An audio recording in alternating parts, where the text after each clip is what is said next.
She never saw herself as special, just a kind woman helping a wounded cowboy back on his feet. When he tried to thank her, she smiled softly and said, "Don't thank me, just get better." And so he did. Weeks later, carriages arrived at her door, carrying deeds, roses, and a note signed with his name. The man she once saved had returned to give her his ranch and his heart. The wind came first. It always did out here, where the land stretched flat and hard as iron beneath a sky too wide to trust. The kind of wind that didn't ask permission. It took the topsoil, took the voice right out of your throat if you opened your mouth to scream, took whatever hope you'd hung on to that morning and scattered it across the plains like seed that would never take root. Clara Mayfield stood at the edge of her father's ranch, her ranch now, though the weight of that truth still sat heavy and unfamiliar on her shoulders, and watched the horizon turn the color of old blood. The storm was coming fast, boiling up from the southwest like something with intent, something personal. She could taste it already. Grit between her teeth, the sharp mineral bite of earth torn loose and flung skyward. She should have been inside already. Should have latched the barn, checked the well cover, pulled the shutters tight. But something held her there, boots planted in the dust, one hand shading her eyes against the failing light. Something she couldn't name. A feeling like static before lightning strikes. That's when she saw him, a dark shape in the middle, distance moving wrong, not walking, staggering, listing sideways like a boat taking water, each step a negotiation with gravity he was losing. Clara's breath caught. For a moment she thought it might be an animal, a wounded calf or a coyote gone rabid. But no, the shape was too tall, too upright even in its falling. Human. The wall of dust hit the figure before she could move, swallowing him whole. One moment he was there, a silhouette against the rust-colored sky. The next gone, erased by wind and sand like he'd never existed at all. Clara's heart kicked hard against her ribs. She knew better. God help her, she knew better than to run toward trouble. Especially trouble that came walking out of a storm. Her father had taught her that. "People don't show up on your doorstep by accident out here, Clara girl," he'd said more times than she could count, his voice rough as the bark on the cottonwood that shaded the house. "They're either running from something or running toward it. Either way, it's not your burden to carry." But her feet were already moving. She grabbed the rope from the fence post, thick hemp, worn soft in places, and tied one end around her waist, the other around the post itself. The storm was on her now, sand stinging her face like buckshot, the wind so loud it drowned out thought. She pulled her scarf up over her nose and mouth and stepped into the maelstrom. The world became nothing but brown chaos. She couldn't see 3 feet ahead, couldn't hear anything but the freight train roar of the wind. The rope behind her went taut, then slack, then taut again as she pushed forward, arms outstretched, feeling her way through the blinding dust. Her boot hit something solid. She dropped to her knees, hands searching, and found fabric. A coat, a shoulder. The hard line of a spine curled in on itself. The man, it was definitely a man, wasn't moving. Clara hooked her arms under his and heaved, dragging him backward toward the fence, following the rope like a lifeline back to the world she knew. Her lungs burned. Sand filled her eyes, her nose, her ears. Every muscle in her body screamed, but she didn't stop until her back hit the fence post, and she could finally see the blurred outline of the barn through the swirling dust. She untied herself with shaking hands and hauled him the rest of the way, one brutal foot at a time, until they collapsed together through the barn door and into sudden, shocking quiet. The wind still howled outside, battering the walls, but inside it was dim and still, smelling of hay and old leather, and the sharp green scent of alfalfa. Clara lay on her back for a moment, chest heaving, staring up at the rafters while dust settled around them like exhausted snow. Then she remembered the man. She rolled onto her side and crawled over to him. He was on his stomach, face turned to the side, half buried in the loose hay she'd been meaning to rake. She pressed 2 fingers against his neck, just below the jaw, and felt the slow, steady drum of a pulse. Alive, then. That was something. Clara sat back on her heels and really looked at him for the first time. He was tall. She could tell that even with him sprawled out like the dead. Broad through the shoulders, lean everywhere else. His coat was thick wool, travel-stained and torn at one elbow, the kind a man wore when he had miles to cover, and no place waiting at the end of them. His hat was gone, lost somewhere in the storm, and his dark hair was matted with dust and sweat. She couldn't see his face, clearly, not yet, but his hands, those she could see. Calloused, scarred across the knuckles, the hands of someone who'd worked hard and fought harder. There was something else too, a smell beneath the dust and sweat, sharp, metallic, gunpowder. Clara's stomach tightened. She glanced toward the barn door, half expecting to see shadows moving in the storm, men on horseback coming to collect what was theirs. But there was nothing, just wind and dust and the lonely creak of old wood settling. She should have left him there. Should have walked back to the house, locked the door, and let the storm decide his fate. It would have been easier, safer. No one would have blamed her. But she could still hear her father's voice, another piece of wisdom he'd pressed into her like a brand. Mercy ain't about what's easy, Clara girl. It's about what you can live with after. So she dragged him closer to the small potbelly stove in the corner, struck a match, and coaxed a fire to life with shaking hands. She fetched a blanket from the tack room, rough wool smelling of horse and lantern oil, and draped it over him. Then she filled a tin cup with water from the pump outside, fighting the wind for every step, and brought it back. By the time she knelt beside him again, his eyelids were flickering. Not awake, but not fully gone either. Somewhere in between, where dreams and pain blurred together, Clara lifted his head gently and tipped a little water against his cracked lips. Most of it ran down his jaw, but some made it in. His throat worked, swallowing reflexively, and that small sign of life sent a wave of relief through her so strong it nearly knocked her over. "You're all right," she whispered, though she didn't know if it was true, didn't know if he could even hear her. "You're all right now." Outside, the storm raged on.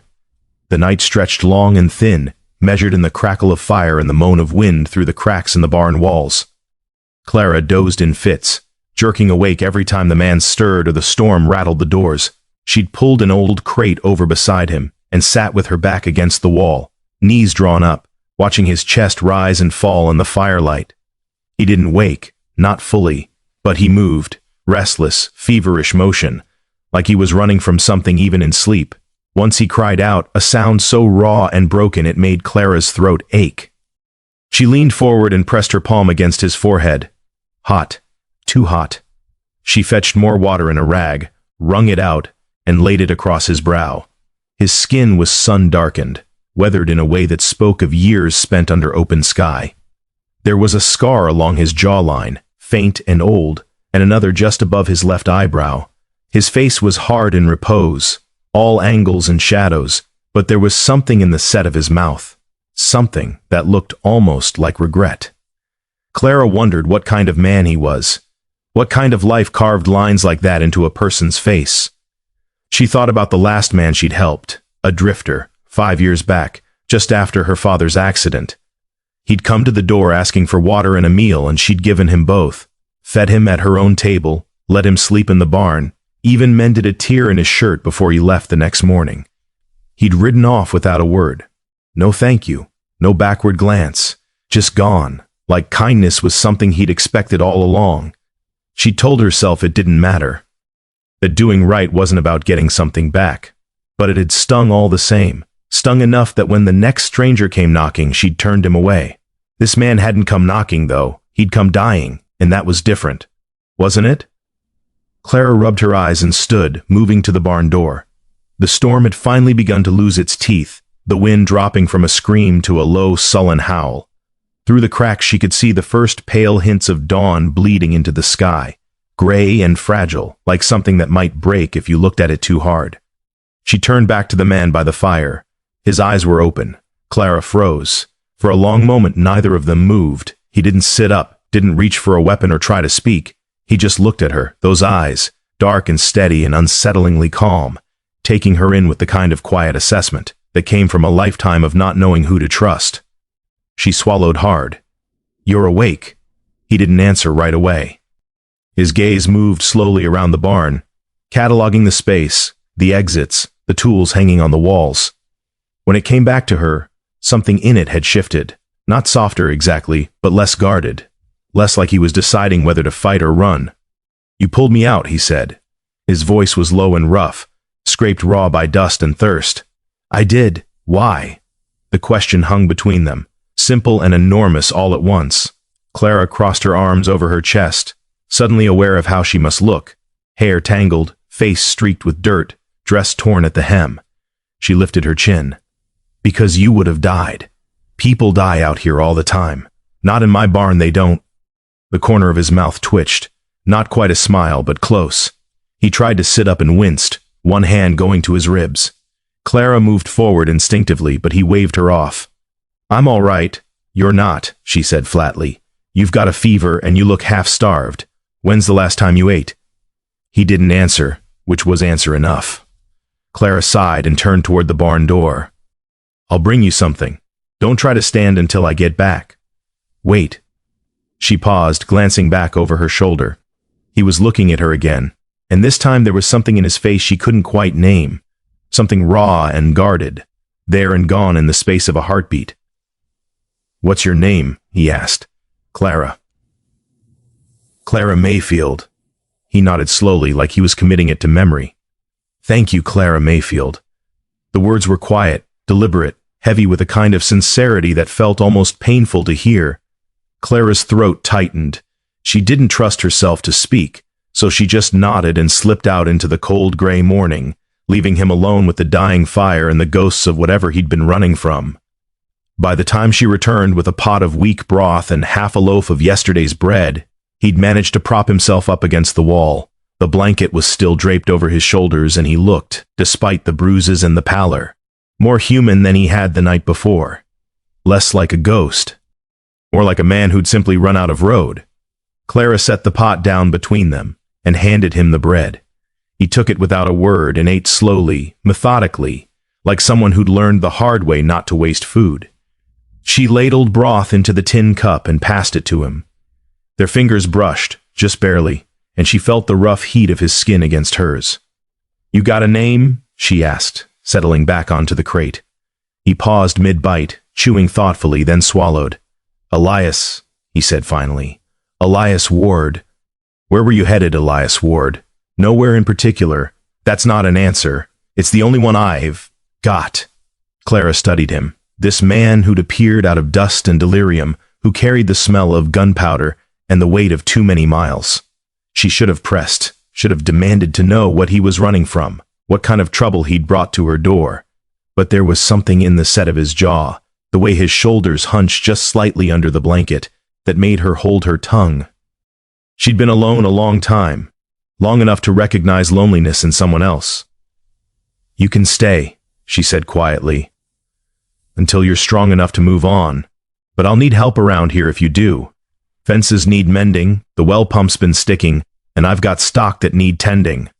You do that, we'll call it even. Elias looked at her for a long moment, something unreadable moving behind his eyes. Then he nodded, slow and solemn. Deal. Outside, the storm had finally passed, leaving the world scrubbed clean and raw beneath a sky the color of old tin. The sun was rising now, pale and tentative, casting long shadows across the dust-covered land. Clara stood and moved toward the door, pausing at the threshold to look back at him one last time.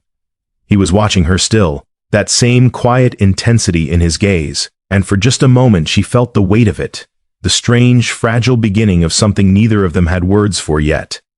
Don't make me regret this, she said. Elias Ward met her eyes, steady and sure. I won't. And as the first light of morning spilled across the barn floor, the silence between them began to speak louder than the wind ever had. The days that followed moved with the slow, deliberate rhythm of healing, both his and the land's. Clara woke on the third morning to find Elias already outside, standing at the fence line with his back to the house, one hand resting on a post that leaned at a precarious angle. The sun was barely up, just a thin stripe of gold along the eastern horizon, and mist clung to the low places like something trying to hide. He stood perfectly still, the way a man does when he's listening to something only he can hear. She watched him from the kitchen window, coffee cup warming her hands, and felt that same unease she'd carried since the storm. Not fear exactly, but something close to it. The uncertainty of having another person in her space again, breaking the silence she'd grown used to. Her father had been gone 2 years now, and in that time she'd learned to live with ghosts. Ghosts were predictable. They stayed where you left them. Elias Ward was not a ghost. He turned then, as if he'd felt her watching, and their eyes met across the distance. He didn't wave or smile, just nodded once, then bent to examine the fence post, testing its stability with both hands. Clara found herself nodding back even though he couldn't see her anymore, then felt foolish for it. She drained her coffee and grabbed her father's old work coat from the hook by the door. By the time she reached him, he'd already pulled 2 loose nails from the post and was studying the wood with a frown. The fever had broken yesterday, but he still moved carefully, like a man aware of every bruise and pulled muscle in his body. His coat, the one he'd been wearing when she found him, hung from the fence near, brushed clean of dust, but still bearing the stains of hard travel. Posts rotted through at the base, he said without looking up. Needs replacing, not mending. Clara crossed her arms and looked at the fence line stretching away toward the hills. Half the posts were in the same condition, victims of weather and time and her inability to do everything that needed doing alone. I know. Haven't had the lumber to spare. There's deadwood up in that grove. He pointed toward a stand of cottonwoods about a quarter-mile out. Could cut some there. Won't be perfect, but it'll hold. That grove belongs to the Hendersons, or it did. Not sure who owns it now. They using it? No. Then they won't miss a few trees. Clara almost smiled at that. Almost.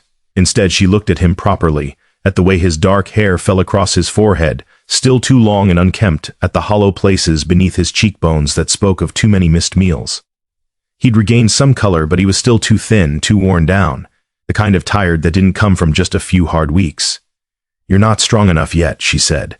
I'm strong enough to drag deadwood. Elias, I told you I'd work. His voice was quiet but firm, carrying the weight of something that mattered to him. I don't take charity. The way he said it made Clara pause. Not proud exactly, more like a man who'd been on the receiving end of mercy before and knew what it cost, both the giving and the taking. She understood that, maybe better than he knew. All right, she said finally, but we go together, and if you fall over, I'm leaving you where you drop. That earned her the ghost of a smile, quick and gone like sun through clouds. They walked to the grove in the cool morning air, boots crunching through frost-brittle grass. Clara carried her father's old saw, the wooden handle worn smooth by years of use, and Elias carried rope and an axe he'd found in the barn. Neither of them spoke much. The silence between them wasn't uncomfortable, just careful, like they were both learning the shape of it. The cottonwoods stood skeletal against the pale sky, their leaves long since fallen. Clara pointed out the deadwood, a tree that had come down in last year's ice storm, its trunk split and silvered with age. Elias knelt beside it, running his hand along the wood, testing for rot. This'll do, he said. They worked side by side, taking turns with the saw, cutting the trunk into manageable sections. The rhythm of it was almost meditative, the rasp of blade through wood, the smell of sawdust, the steady back and forth that required no words. Clara found herself relaxing into it, into the simple comfort of shared labor. It was Elias who broke the silence. How long have you been alone out here? Clara's hand stilled on the saw. She didn't look at him. 2 years. My father died in a riding accident. Broke his neck when his horse spooked. I'm sorry. It was a long time ago. Doesn't make it easier. She glanced at him then and found him watching her with that same quiet intensity he'd had in the barn, the kind that made her feel seen in a way that was both unsettling and strangely comforting. She looked away. No, she admitted. It doesn't. They finished the cut in silence, and Elias stood wiping sawdust from his hands. What about other family? Anyone nearby? My mother died when I was 12. No siblings. My father's brother used to come by sometimes, but he moved to Kansas after the funeral. Haven't heard from him since. So it's just you and this place. Just me and this place, Clara echoed. The words sounded heavier out loud than they did in her head. Elias picked up one of the cut sections, testing its weight. That's a lot for one person. I manage. I can see that. He nodded toward the ranch, barely visible from here. But managing and thriving are different things. Clara bristled at that, defensive instinct flaring hot. I'm doing fine. I didn't say you weren't. His tone was mild, matter of fact. Just said it's a lot. There's no shame in that. She wanted to argue, wanted to tell him she didn't need his assessment of her life or her choices. But the words died in her throat, because he wasn't wrong. It was a lot, too much most days, and she was tired of pretending otherwise, even to herself. "Help me carry this back," she said instead, bending to grab one end of a log. Elias took the other end without a word, and they hauled it together across the frost-pale grass, their breath misting in the cold morning air. By afternoon they'd replaced 3 fence posts and reset another 2. Clara's shoulders ached and her hands were raw despite her gloves, but there was satisfaction in seeing the fence line standing straight again. Elias worked steadily beside her, methodical and sure-handed, the kind of competence that came from years of hard labor. He didn't complain about his ribs or the lingering weakness in his limbs, just kept working until the job was done. When they finished, Clara stepped back to survey their work and found Elias doing the same, wiping sweat from his forehead despite the chill in the air. "You've done this before," she said. "Done what?" "Ranch work. Fence mending. You move like someone who knows what he's doing." Something flickered across his face. Memory, maybe, or regret, but it was gone before she could name it. "I've done a lot of things." "Such as?" He turned to look at her, and for a moment she thought he might actually answer. Might tell her something real about who he was and where he'd come from. But then his gaze shifted past her, toward the distant line of hills, and his expression closed like a door swinging shut, such as knowing when to keep moving, he said quietly. Clara felt the sting of that, the reminder that he was temporary, just passing through on his way to somewhere else. Or nowhere, as he'd said.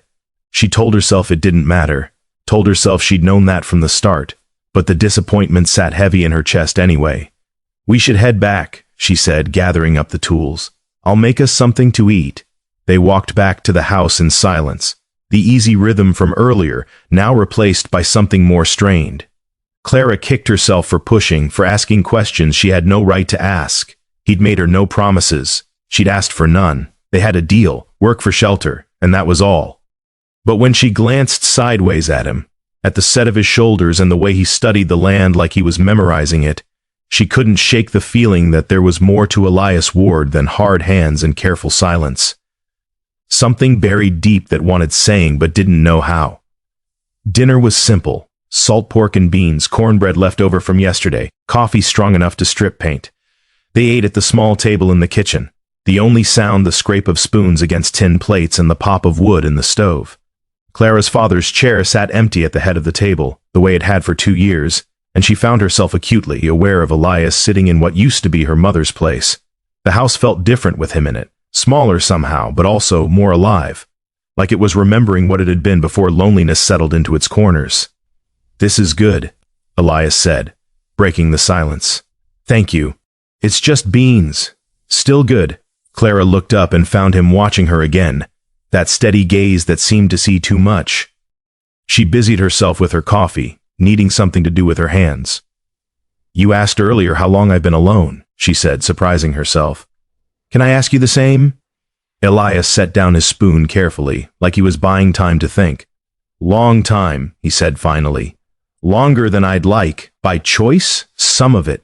And the rest?" He was quiet for a long moment, jaw working like he was chewing on words he couldn't quite swallow. "The rest was just how things happened. You make choices, and those choices make you. After a while, you can't tell which is which anymore." There was something raw in his voice, something that made Clara's chest tighten with recognition. She knew that feeling, the weight of decisions that couldn't be undone, paths chosen that led to places you never meant to go. "What did you do?" she asked softly. "Before you came here?" Elias met her eyes, and for just a second she saw it. The guilt, the shame, the bone-deep weariness of carrying something too heavy for too long. Then he looked away, down at his half-eaten meal. "Nothing I'm proud of." "That doesn't answer the question." "I know." The silence that followed felt different than before, charged with all the things neither of them was saying. Clara wanted to push, wanted to demand the truth she could feel hovering just out of reach. But she also understood the need to keep some parts of yourself locked away, protected from light and air and the judgment of others, so she let it go. "There's a spare room upstairs," she said instead, changing course. "You can sleep there instead of the barn. Mattress is old, but it's better than hay." Elias looked up, startled. "I don't want to." "It's not charity," Clara cut him off. "You're working. That earns you a bed and meals. That's fair trade." He studied her for a long moment, something soft and uncertain moving behind his eyes. Then he nodded slowly. "All right, thank you." They finished eating, in a more comfortable quiet, and afterward Elias helped her wash the dishes without being asked. His hands moved carefully in the soapy water, scrubbing each plate clean before passing it to her to dry. It was such a simple thing, domestic and ordinary, but it made Clara's throat tight with an emotion she couldn't name. When they finished, she showed him upstairs to the room that had been her father's before he'd moved to the ground floor, after his leg healed poorly from an old break. The bed was made with clean sheets. She'd changed them that morning, though she hadn't quite admitted to herself why, and the window looked out over the eastern pasture, where the last light was fading to purple. "It's not much," Clara said from the doorway. Elias stood in the center of the small room, taking it in. The simple bed, the chest of drawers, the oval mirror on the wall. "It's more than I've had in a long time." Something in the way he said it broke her heart just a little. "Well," she said, suddenly awkward. "Good night, then." "Good night, Clara." She turned to go, then paused, one hand on the doorframe. "Elias? Yeah? Whatever you did before. Whatever you're running from. It doesn't matter here. Not to me." He didn't answer right away. When she looked back, he was standing with his hands in his pockets, silhouetted against the window, his expression unreadable in the gathering dark. "It should," he said quietly. "But thank you." Clara nodded and closed the door softly behind her, leaving him alone with whatever ghosts he'd carried across the plains. That night she lay in her own bed, listening to the house settle around her, and thought about the man sleeping one room over. Thought about the careful way he moved, the weight he carried in his silences, the flicker of something broken in his eyes when he thought she wasn't looking. She thought about her father's warning, about people who showed up running from something or toward it, about how neither was her burden to carry, but she also thought about the fence posts standing straight again, about the quiet comfort of shared work and shared meals, about the way Elias had said her name, Clara, like it was something that mattered. The wind picked up outside, rattling the shutters, carrying the scent of coming weather. Somewhere in the distance, a coyote called and another answered, their voices rising and falling in the darkness. Clara pulled the quilt up to her chin and closed her eyes. Tomorrow would bring more work, more silence, more careful navigation of the space between help and trust. But tonight, for the first time in 2 years, the house didn't feel quite so empty. And that, she told herself, was enough. The next week passed in a slow accumulation of small changes. Elias mended the barn door that had been hanging crooked since winter. He cleared the debris from the gutters and patched a hole in the roof where rain had been seeping through. He repaired the well pump, taking it apart piece by piece with the patient focus of someone who understood how things worked, then putting it back together so it ran smooth and quiet. Clara watched him work, increasingly aware that whatever story had brought him here, it wasn't a simple one. He moved through tasks with the easy competence of someone who'd done 100 different jobs in 100 different places. And sometimes, when he thought she wasn't looking, she'd catch him staring out at the horizon with an expression that looked like farewell. They fell into a routine, morning chores done separately, her with the chickens and the garden, him with the larger stock. Midday they'd work together on whatever project needed doing. Evenings were for quiet meals and the comfortable silence that had replaced the earlier awkwardness. He still didn't talk much about himself, but he listened when she did, and that was its own kind of gift.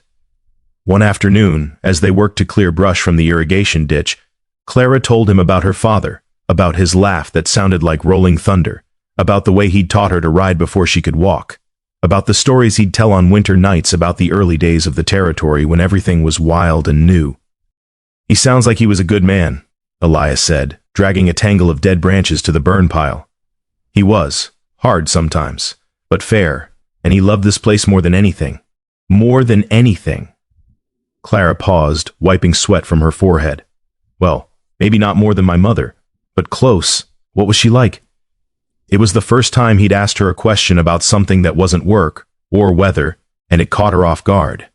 She sat back on her heels, staring at the muddy water in the ditch, remembering. "Gentle," she said finally. She was the gentle to his hard. "She used to read to me from the Bible every night before bed, not because we were especially religious, but because she liked the poetry of it. The rhythm. She said words mattered, the way you put them together, the way they sounded out loud. She taught you that. She taught me a lot of things. How to can vegetables, how to sew a straight seam, how to..." Clara trailed off, the memory tightening her throat. How to keep going when things get hard. Elias was quiet for a moment. Then softly, I think she'd be proud of you. Clara looked up at him, startled by the certainty in his voice. He was watching her with that steady gaze again, and there was something in it that made her chest ache. Respect, maybe, or recognition. You don't even know me, she said. I know you pulled a stranger out of a storm. I know you're holding this place together with will and wire. I know you're strong in ways you don't even see. He shrugged, almost embarrassed.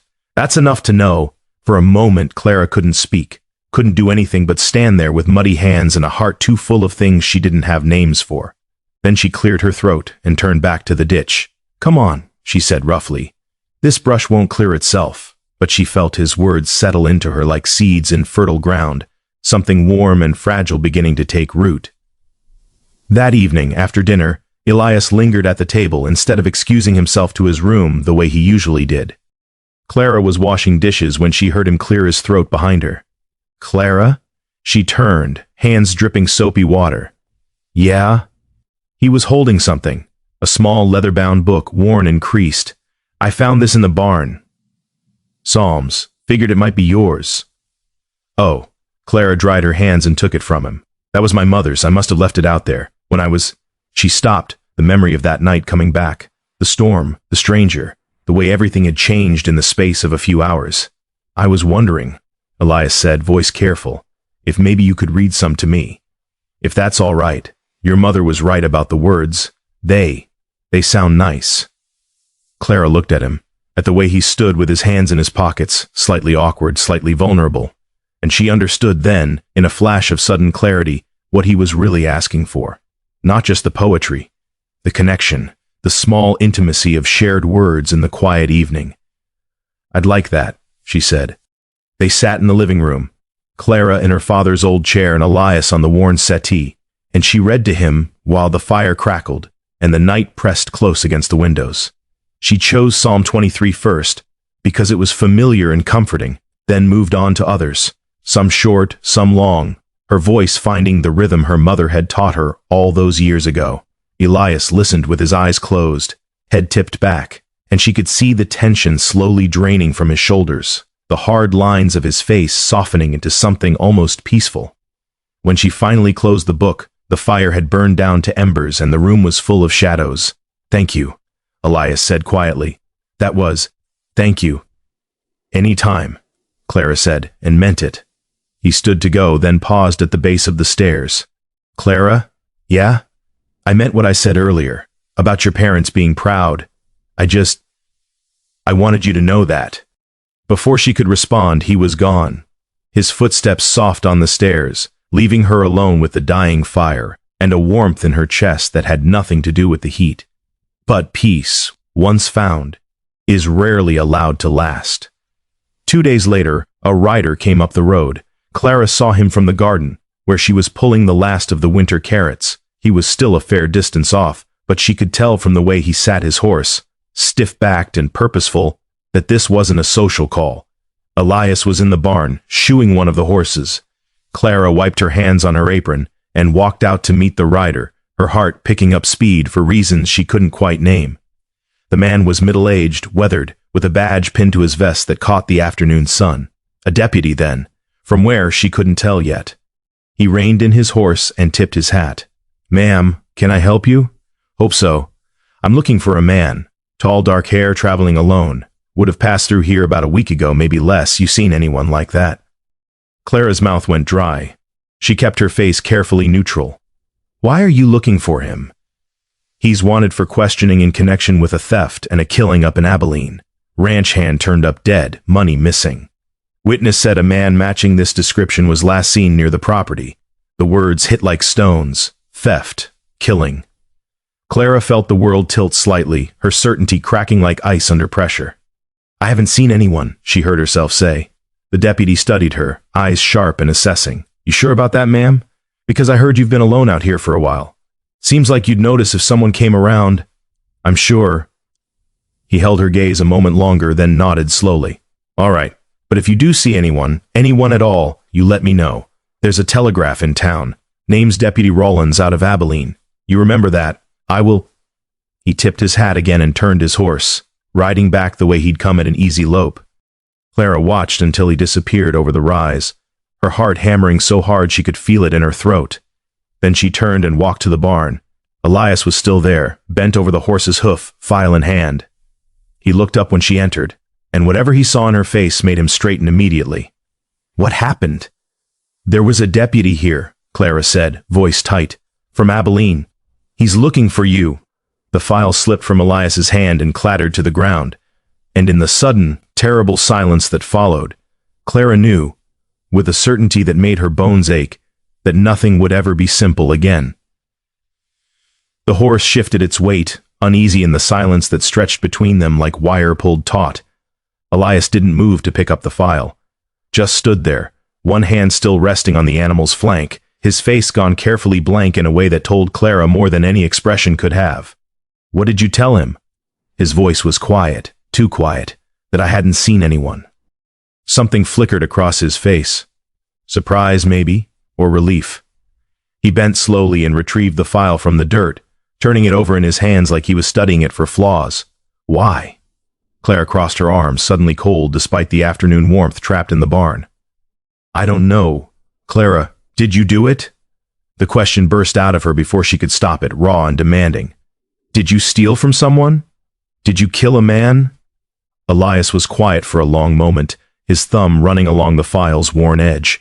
When he finally looked at her, his eyes were dark and full of something that might have been regret, or might have been resignation. Hard to tell the difference sometimes. I didn't kill anyone, he said, and I didn't steal anything that wasn't already mine. That's not an answer. It's the only one I have right now. Clara wanted to press, wanted to demand the whole truth laid bare between them, but she also saw the set of his shoulders, the way his jaw clenched like he was holding back words that wanted breaking free. She'd pushed enough for one day. He said he'd be back, she said instead. Said if I saw anyone, I should telegraph Abilene. Deputy Rollins. Elias said the name like it tasted bitter. He's persistent, I'll give him that. Is he right? Are you wanted? Depends on who you ask. I'm asking you. Elias set the file down carefully on the workbench and turned to face her fully. In the dim barn light, with dust motes drifting between them, he looked older than his years, worn down by more than just hard miles and harder choices. There was trouble in Abilene, he said finally. A ranch I worked on. The foreman was skimming from the owner, selling stock on the side and pocketing the difference. When I figured it out, I took what he owed me in back wages and left. 2 days later, I heard the foreman turned up dead and money missing from the ranch safe. They're saying I did it. Did you? No. The word was flat, certain, but I can't prove it. And running made me look guilty, so why run? Because I've been down this road before, Clara. I know how these things go. Stranger comes to town, works for a while, something bad happens. It's always the stranger's fault. Doesn't matter what the truth is. What matters is who needs a villain. There was something in his voice that spoke of old wounds, old injustices. Clara felt her anger softening against her will, giving way to something more complicated. She thought about the deputy's eyes, sharp and certain. Thought about how easy it would be to point a finger at a man with no roots, no family, no one to vouch for him.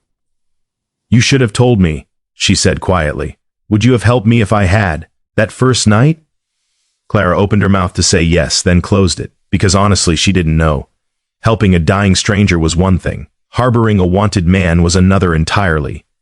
Elias saw her hesitation and nodded, almost to himself. That's what I thought. I'm not turning you in. You should... Well, I'm not. She said it more firmly this time, surprised by her own certainty. You've worked hard here. You've been honest in your dealings with me. That counts for something. It won't count for much if Rollins comes back and finds me still here, then we'll deal with that when it happens. Elias looked at her for a long moment, something raw and unguarded moving behind his eyes. Why are you doing this? Clara thought about that. About the storm and the stranger, about fence posts and shared meals, about the way he'd listened when she talked about her parents, about the quiet respect in his voice when he'd said her mother would be proud, about the fact that, for the first time in 2 years, the house didn't feel like a tomb she was slowly being buried in. Because I don't think you're a bad man, she said finally, and because everyone deserves someone to believe them when they say they're innocent. The silence that followed was different than before, softer somehow, heavy with things neither of them quite knew how to say. Outside, a meadowlark sang its evening song, clear and sweet in the cooling air. "Thank you," Elias said quietly. Clara nodded and turned to go, then paused at the barn door. "Elias? If Rollins comes back, we'll figure it out, together." She didn't wait for his response. Just walked back to the house with her heart beating too fast and her mind spinning with questions she couldn't answer. Behind her, in the barn's gathering shadows, Elias Ward stood alone with a horse and his ghosts, and tried to remember the last time anyone had taken his word over the world's. The days that followed were different. Not worse exactly, but charged with a new awareness. The knowledge that their small piece was borrowed time, that somewhere out there, Deputy Rollins was asking questions and following trails, and eventually those trails would lead back here. But spring was coming, and spring had its own insistence. The cottonwoods began to bud, tiny green promises against gray bark. The creek that ran through the eastern pasture, dry since last summer, began to flow again with snowmelt from the distant mountains. The air warmed gradually, losing its sharp edge, and the light stretched longer each evening. Clara and Elias worked the land together, preparing for the season ahead. They plowed the kitchen garden, turning over dark earth that smelled rich and alive. They repaired the chicken coop, replacing rotted boards and reinforcing the wire against foxes.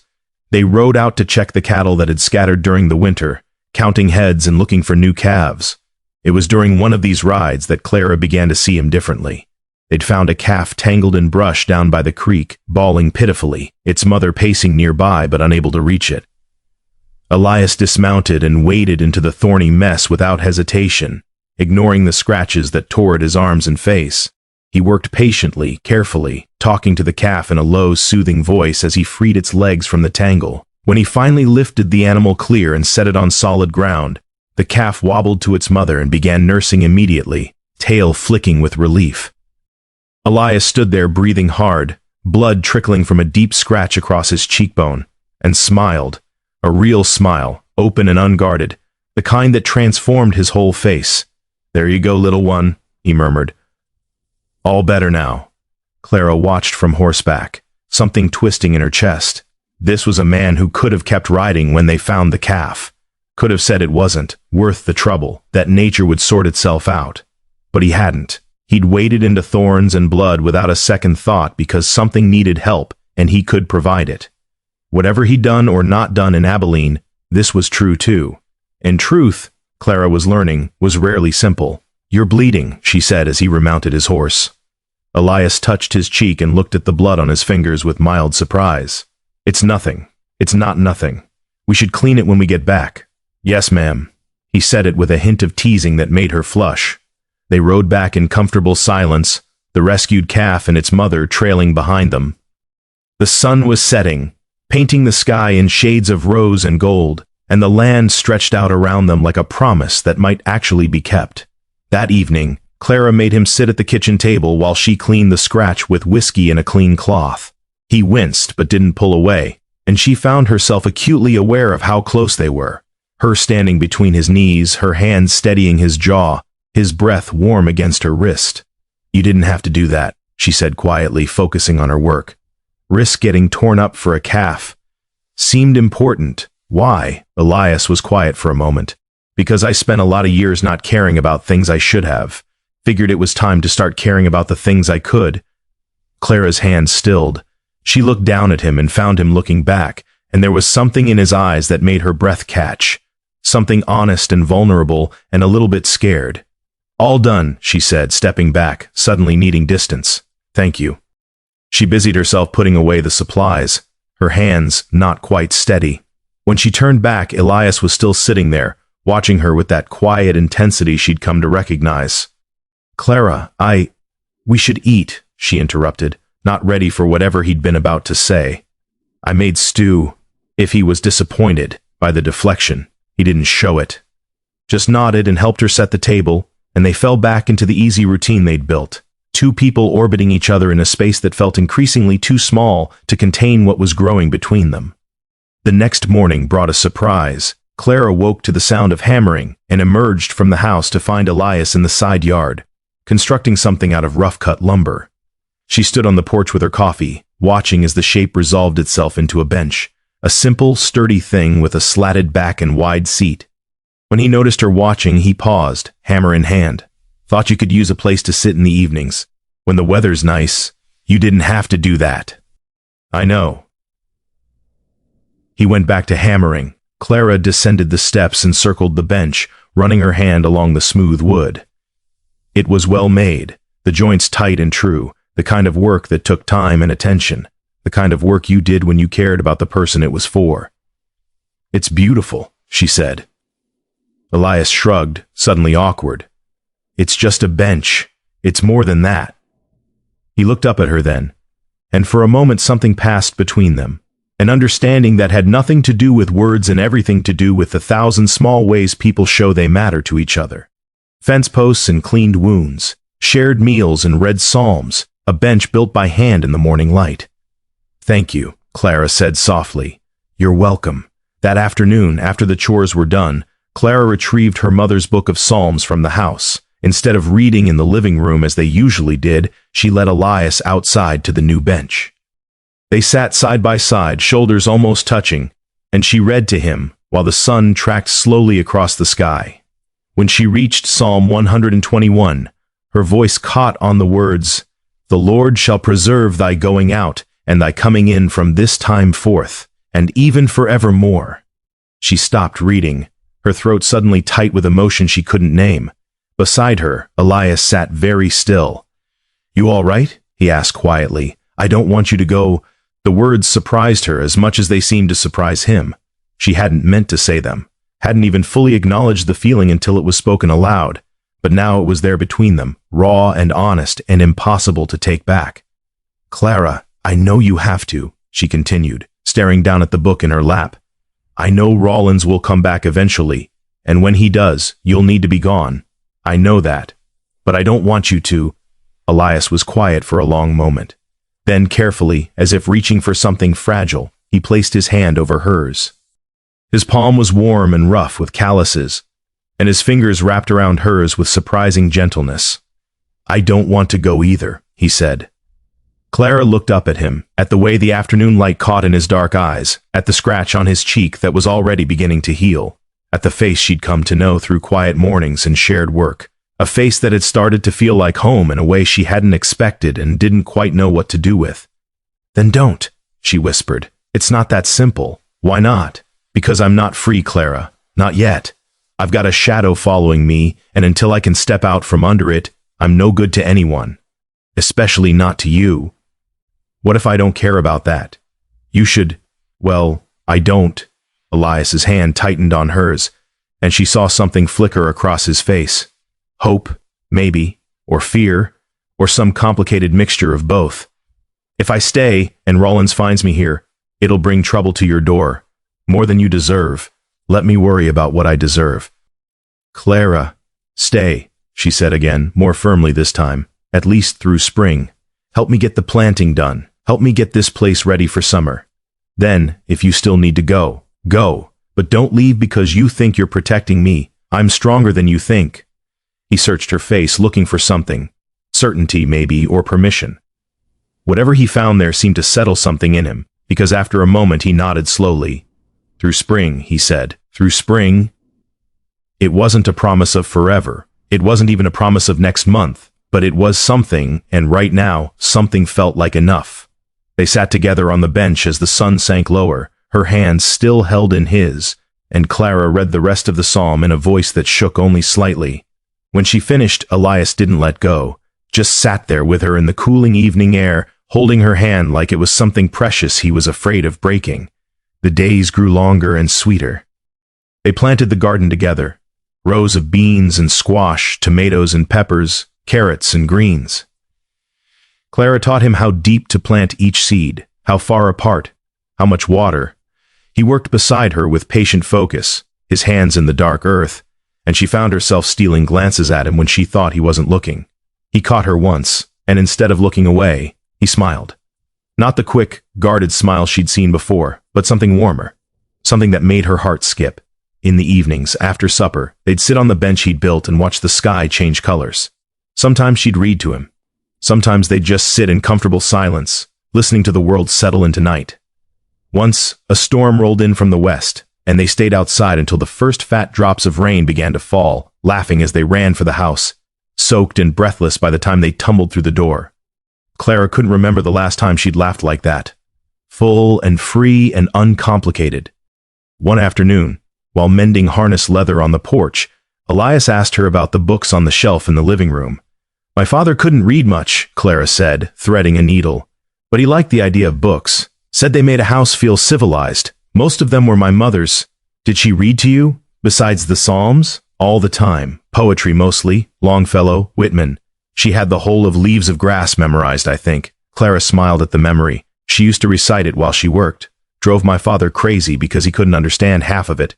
I'd like to hear some, if you wouldn't mind. So that evening, Clara pulled down the worn copy of Whitman and read to him until her voice grew hoarse. She read about grass and democracy and the body electric, about the open road and the eternal present, about love and death and everything in between. Elias listened with his eyes closed, and when she finally stopped, he was quiet for a long time. Your mother was right, he said eventually. Words matter. They do. I wish I could read them myself. Clara looked at him, startled. You can't read? Elias's jaw tightened, and she saw a flash of shame cross his face before he shuddered it away. Not well, a little. I know my letters, but putting them together. It's slow. Never had much schooling. I could teach you, Clara said impulsively. If you wanted. He looked at her with surprise and something that might have been hope. You'd do that? Why not? We've got time, and you're a quick learner. I've seen that already. It'd be a lot of work. Good thing I don't mind work. So they began. Every evening after supper, Clara would bring out her mother's old primer and they'd sit at the kitchen table, the lamp burning low between them, working through letters and simple words. Elias was patient with himself, more patient than she'd expected, and he had a good memory. Within a week he could sound out short sentences. Within 2, he was reading simple passages from the Psalms on his own. Clara watched his face as he puzzled through the words, saw the concentration and determination there, and felt something warm and fierce bloom in her chest. This man who'd walked out of a dust storm with nothing, who had every reason to stay closed and guarded, was letting her see him struggle, was trusting her with his weaknesses as well as his strengths. You're doing well, she said one night, after he'd successfully read an entire page without help. Elias looked up, a smile tugging at his mouth. I've got a good teacher. The student might have something to do with it too.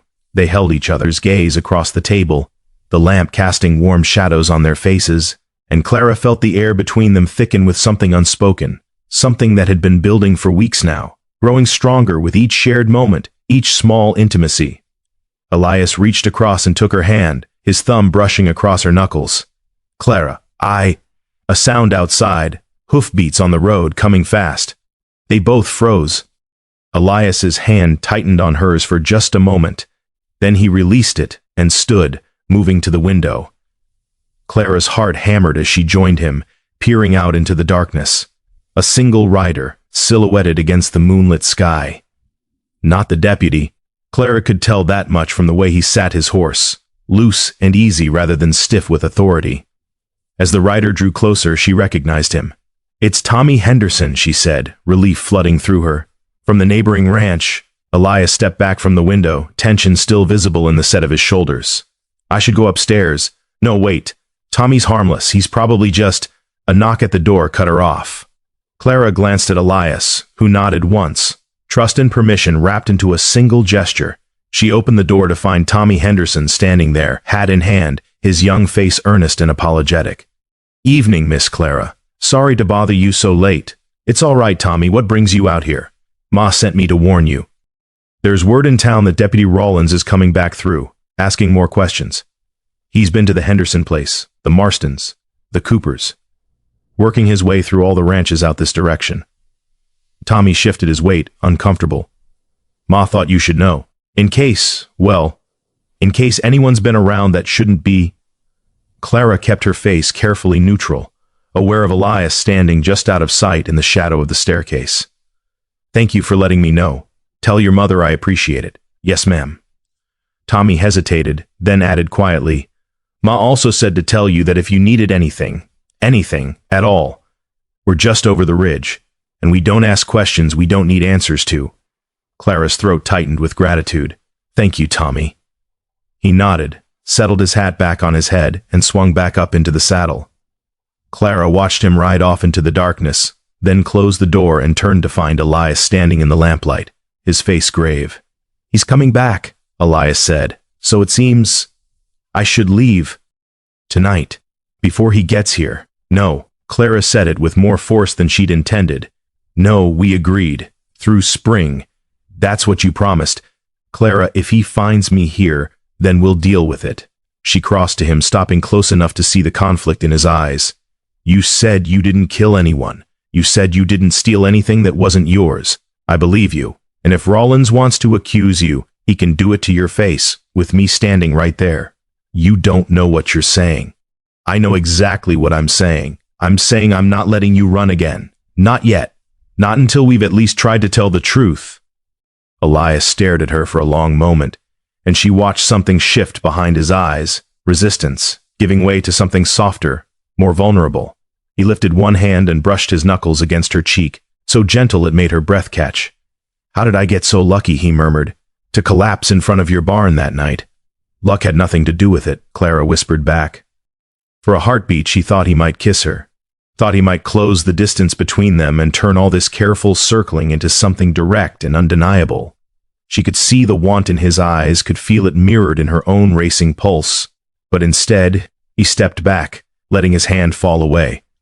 We should get some rest. It's been a long day.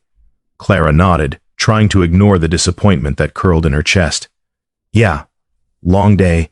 They said goodnight and went to their separate rooms, and Clara lay awake for a long time, staring at the ceiling and listening to the sound of Elias moving around in the room next to hers. She thought about Tommy Henderson's warning, about Deputy Rollins working his way through the ranches, getting closer with each passing day. She thought about spring and promises and the gentle way Elias had touched her cheek, and she thought about what she'd said, that she wasn't letting him run, that they would face whatever was coming together. She meant it, every word. But as she finally drifted into uneasy sleep, one truth sat heavy in her heart. The world outside their small haven didn't care about fence posts mended or gardens planted, or the way two people had started to heal each other's loneliness. The world had its own ideas about justice, its own stories already written. And tomorrow, or the next day, or the day after that, those stories would come riding up the road to demand their due. Outside, the wind picked up, carrying with it the scent of distant rain and the promise of a storm that hadn't yet arrived but was already on its way. Morning came too bright and too clear, the kind of spring day that felt like mockery when trouble was riding your way. Clara woke before dawn out of habit and lay in bed listening to the house wake around her, the creak of floorboards in the next room as Elias rose, the distant crow of the rooster, the soft tick of her father's old clock downstairs marking time that suddenly felt too precious to waste. She thought about staying there, hiding under the quilts like a child avoiding chores, but that had never been her way. So she rose and dressed and went downstairs to find Elias already in the kitchen, coffee brewing, staring out the window at the eastern hills like he could see the future coming over them. Couldn't sleep? She asked. He turned, and she saw the exhaustion in his face, not physical tiredness but something deeper, the weariness of a man who'd spent the night wrestling with decisions that had no good answers. Not much, he admitted. Kept thinking maybe I should saddle up and ride out before you woke, save you the trouble, and I remembered I promised you through spring. He managed a faint smile. Turns out I'm not as good at running as I used to be. Clara poured herself coffee and stood beside him at the window, their shoulders almost touching. The land stretched out before them, painted gold with early light, peaceful and perfect. It seemed impossible that anything bad could happen on a day like this. Maybe he won't come, she said, knowing it was foolish even as she spoke. He'll come. Men like Rollins always do. They get an idea in their head about who's guilty, and they don't let go until they've proven themselves right. Or until someone proves them wrong. Elias glanced at her, something complicated moving behind his eyes. You really think we can do that? I think we can try. He was quiet for a moment, then nodded slowly. All right, then we try. But Clara, if things go bad, if he tries to arrest me, I need you to promise me something. What? That you'll step back. That you won't put yourself between me and whatever consequences are coming. Promise me. Clara wanted to argue, wanted to tell him she'd do whatever she damn well pleased. But she saw the fear in his face, not for himself, but for her, and something in her softened. "I promise I won't do anything stupid," she said carefully. "That's not the same thing. It's the best you're getting."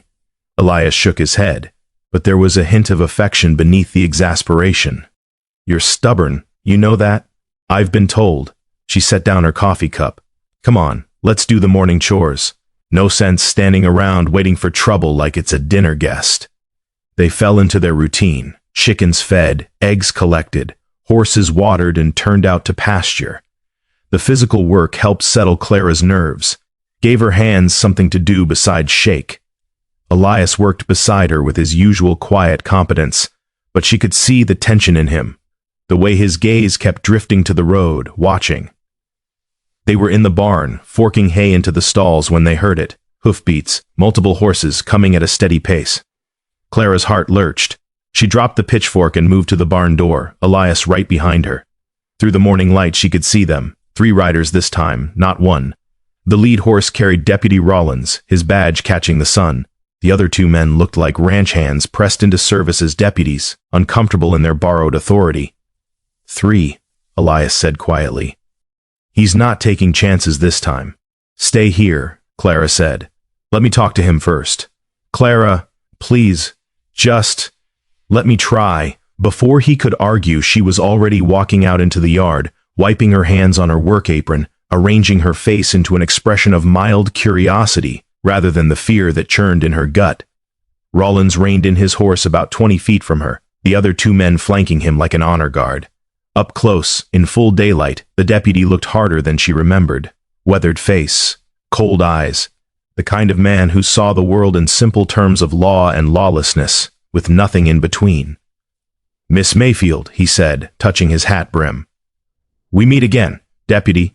Didn't expect to see you back so soon. Well, I've been asking around, talking to folks. Seems there's been some inconsistencies in the stories I've heard." His gaze moved past her, scanning the barn, the house, the outbuildings. "You sure you haven't seen anyone passing through? Tall man, dark hair, traveling alone?" "I told you before, deputy. I haven't seen anyone like that."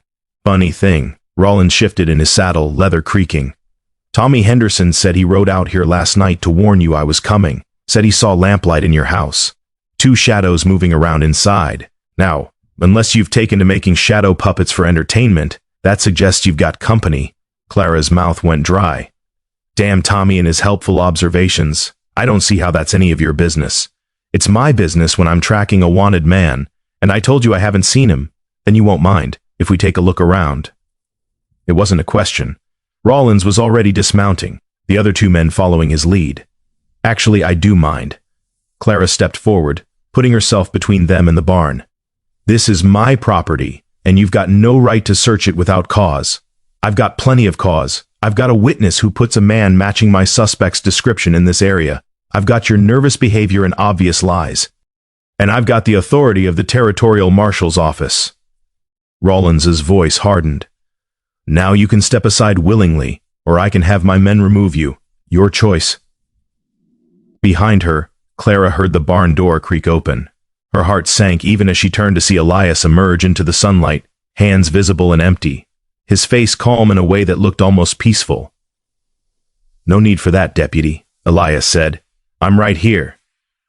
Rollins's face split into a satisfied smile, cold and sharp as a knife. "Elias Ward. Been looking for you. I know. You're wanted for questioning in connection with the theft of $2,000 and the murder of Jack Holloway. You know anything about that? I know Jack Holloway was alive when I left that ranch, and I know the only money I took was what was owed to me for 3 months' work. That's not how the owner tells it. I imagine it's not." Elias's voice stayed level, reasonable, but that doesn't make it any less true. Rollins pulled a set of iron shackles from his belt, the metal catching the light. "Well, that's something we can sort out back in Abilene, in front of a judge. Wait." Clara moved to stand beside Elias, her heart hammering so hard she could barely hear her own voice. "You can't just arrest him without proof. I've got proof enough. Flight from the scene, opportunity, motive. That's plenty to hold him for trial." "That's not proof. That's suspicion. Where's your evidence? Where's your witness? The witness is the ranch owner, Mr. Colton, and he'll testify to what he saw. Which is what exactly? Clara pressed. Did he see Elias kill anyone? Did he see him take the money? He saw Ward arguing with Holloway 2 days before the body was found. Saw him ride out in the middle of the night without giving notice. Saw the empty safe the next morning, and Holloway dead in the foreman's shack with his skull bashed in. The words painted a damning picture, Clara had to admit, but she'd spent weeks with Elias now. Had watched him gentle a frightened calf. Had seen him build a bench with patient care. Had heard the shame in his voice when he admitted he couldn't read. This wasn't a man who bashed in skulls in the dark. That's circumstantial, she said. None of that proves he did anything. It's enough for a warrant. Rollins took a step forward, shackles raised. Ward, put your hands out. Elias didn't move. I'm telling you I didn't do it. I took my wages and I left. That's all. So you admit you took money from the ranch. I took what I was owed. There's a difference between theft and collecting a debt. That's for a judge to decide. Rollins's patience was clearly wearing thin. Now put your hands out, or we'll do this the hard way. Clara's mind raced, searching for some argument, some fact that would make this stop. Deputy, this is wrong. You're arresting an innocent man. With respect, Miss Mayfield, you don't know that. You've known him, what, a few weeks? And I'm guessing he hasn't been exactly forthcoming about his past. Rollins looked at Elias with something like pity. Am I right, Ward? Did you tell this kind woman about the time you spent in the territorial prison 5 years back? The assault charge? The 6 months you served? Clara felt the ground shift beneath her. She looked at Elias, searching his face for denial, for explanation. But all she saw was resignation and shame. That's not. Elias started, then stopped. That was different. Different how? You beat a man half to death over a card game. That's documented fact. So when another man turns up dead and you're the last one seen with him, what am I supposed to think? It wasn't like that, Elias said quietly. But there was defeat in his voice now, the sound of a man who knew how the story looked and had no way to change it.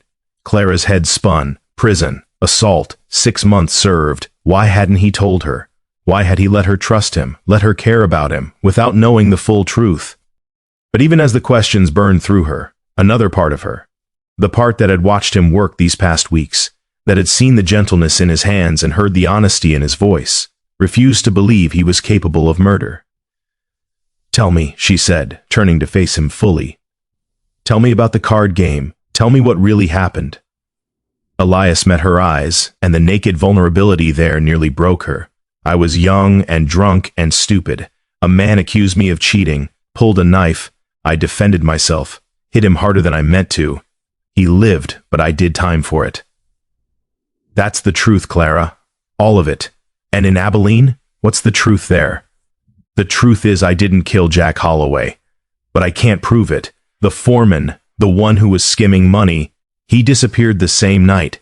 My guess is he killed Jack when Jack discovered what he was doing, then ran, left me holding the blame. That's a convenient story, Rollins said. Blame the man who's not here to defend himself. It's not a story, it's what happened. Then why run? Innocent men don't run. Innocent men run all the time, Elias shot back, some heat entering his voice for the first time. When they know the game is rigged, when they know their word won't count for anything against a rich ranch owner looking for someone to blame. Rollins shook his head. I've heard enough. Ward, for the last time, hands out. Elias looked at Clara, and in that look she saw everything he couldn't say, apology and regret, gratitude and grief. Then, slowly, he extended his hands. No. The word burst out of Clara before she could stop it. No, this is wrong. Deputy, please. At least let me speak on his behalf. Let me tell the judge what I know about his character. Your testimony won't mean much, Miss Mayfield.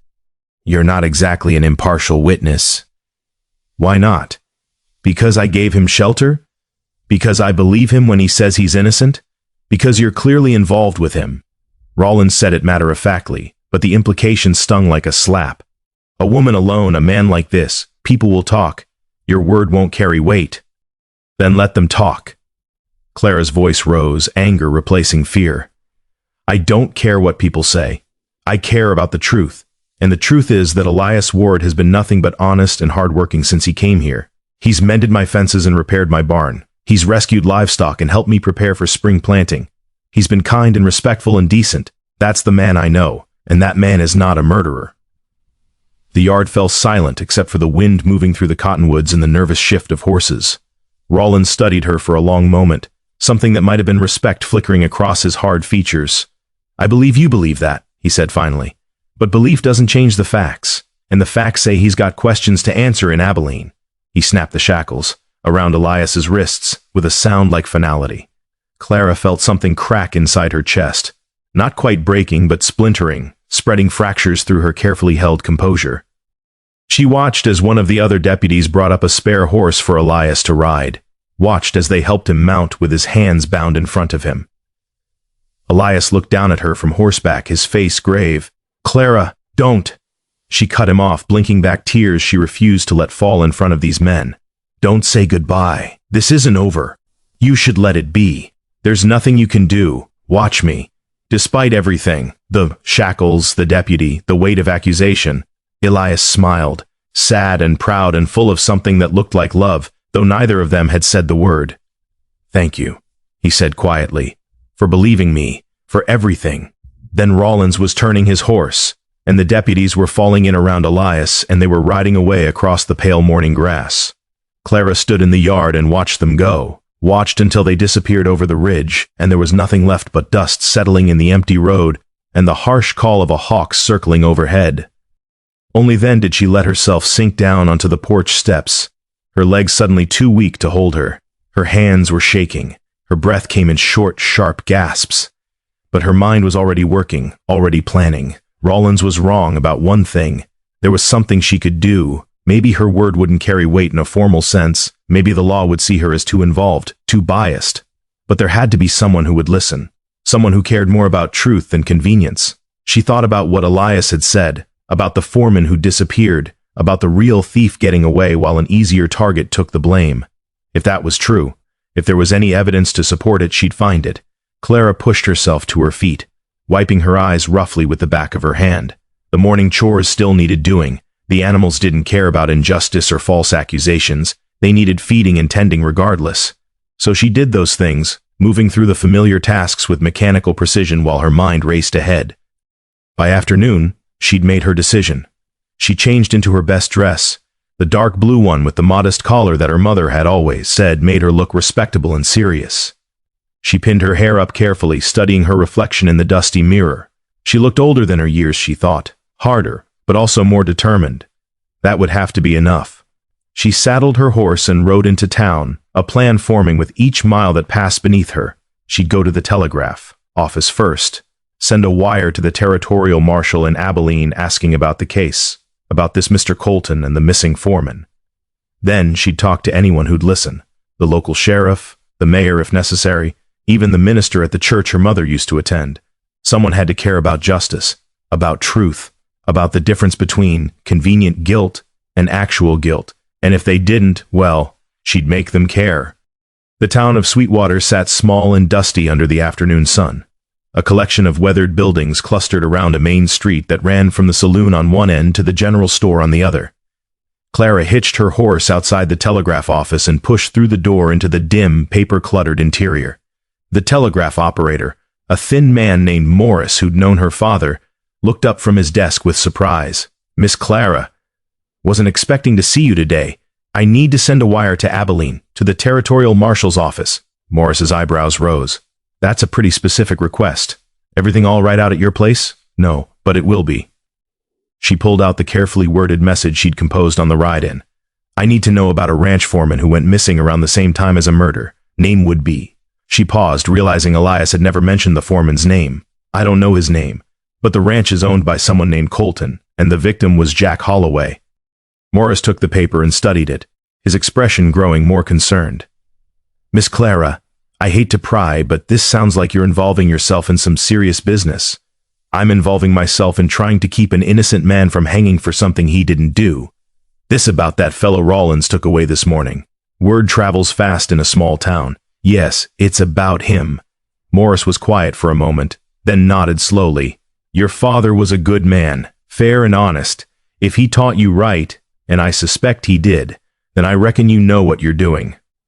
He began tapping out the message on his key. "But Clara, be careful. Sometimes the truth isn't enough to change people's minds once they're made up. I know, I'll be careful, But as she left the telegraph office and walked down the dusty main street, Clara knew careful wasn't what this situation called for. Elias needed someone to fight for him the way he'd fought to free that tangled calf, without hesitation, without counting the cost. And she intended to do exactly that. She spent the rest of the afternoon making quiet inquiries, talking to people who knew people, building a picture of what had happened in Abilene, and who stood to gain from Elias taking the blame. By the time she rode back to the ranch, the sun was setting, and her head ached from too many conversations and too much careful navigation of small-town politics.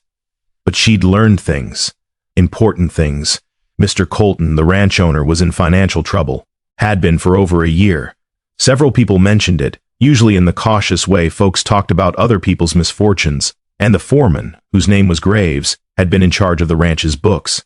It wasn't proof, not yet. But it was a thread to pull, a place to start unraveling the story Rollins had accepted at face value. Clara unsaddled her horse and turned it out to pasture, then walked slowly to the house. It felt emptier than it had in weeks, the silence pressing in from all sides.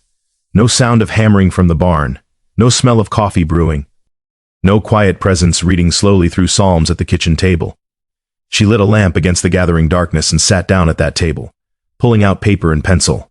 She'd write everything down. Every fact, every suspicion, every question that needed answering. She'd be methodical and careful and relentless, and tomorrow she'd start looking for answers. Outside, thunder rumbled in the distance, a spring storm building over the mountains, moving slowly toward the plains. Clara listened to it and thought about the last storm, the one that had brought Elias stumbling into her life, thought about all the ways that night had changed everything. "I'm not giving up on you," she said quietly to the empty room. "You hear me, Elias Ward? I'm not giving up." The thunder rolled again, closer now, and the first drops of rain began to fall against the windows like whispered agreement. The fight had just begun. The rain fell for 3 days straight. Not the violent, angry kind of storm that tears at the land, but the slow, persistent sort that seeps into everything, into the earth and the wood, and the bones of a woman who stands at her window watching water run down glass like tears she won't let herself shed. Clara worked through it, because work was all she had now to keep the thoughts at bay. She mucked stalls in the rain, repaired fence line in the mud, checked on cattle that huddled miserable and wet in the far pastures. Her hands stayed busy even as her mind circled endlessly around the same images, Elias in shackles, his face grave and resigned, the sound of hoofbeats fading, the empty chair at her table. The telegraph office had nothing for her, no response from Abilene, no new information, just silence, which was its own kind of answer. On the fourth morning, the rain finally stopped. Clara woke to pale sunlight filtering through her window and the strange, expectant quiet that follows a storm. She dressed mechanically and went downstairs to find the kitchen exactly as she'd left it. Cold stove, empty table, the book of Psalms still sitting where Elias had been practicing his reading the night before Rollins came. She couldn't bring herself to move it. The morning chores took longer without help. Everything did. Clara found herself pausing in the middle of tasks, forgetting what she'd been doing, her mind wandering down roads that led nowhere good. She'd start to call out to Elias about something, a loose board in the barn, a calf that needed checking, then remember he wasn't there, wouldn't be there, might never be there again. That last thought was the one she couldn't allow herself to dwell on. So she pushed it away and kept moving, kept working, kept pretending that motion was the same as progress. She was in the barn, forking hay, when she heard a horse approach. Her heart leaped. Stupid, desperate hope. But when she emerged into the sunlight, it wasn't Elias returned. It was Tommy Henderson again, and his face told her this wasn't a social visit. "Miss Clara." He dismounted quickly, nervous energy in every movement. "I've got news. Thought you should hear it from a friend." Clara's stomach tightened. "What kind of news?" "They had the preliminary hearing in Abilene yesterday. Judge ordered Ward held for trial.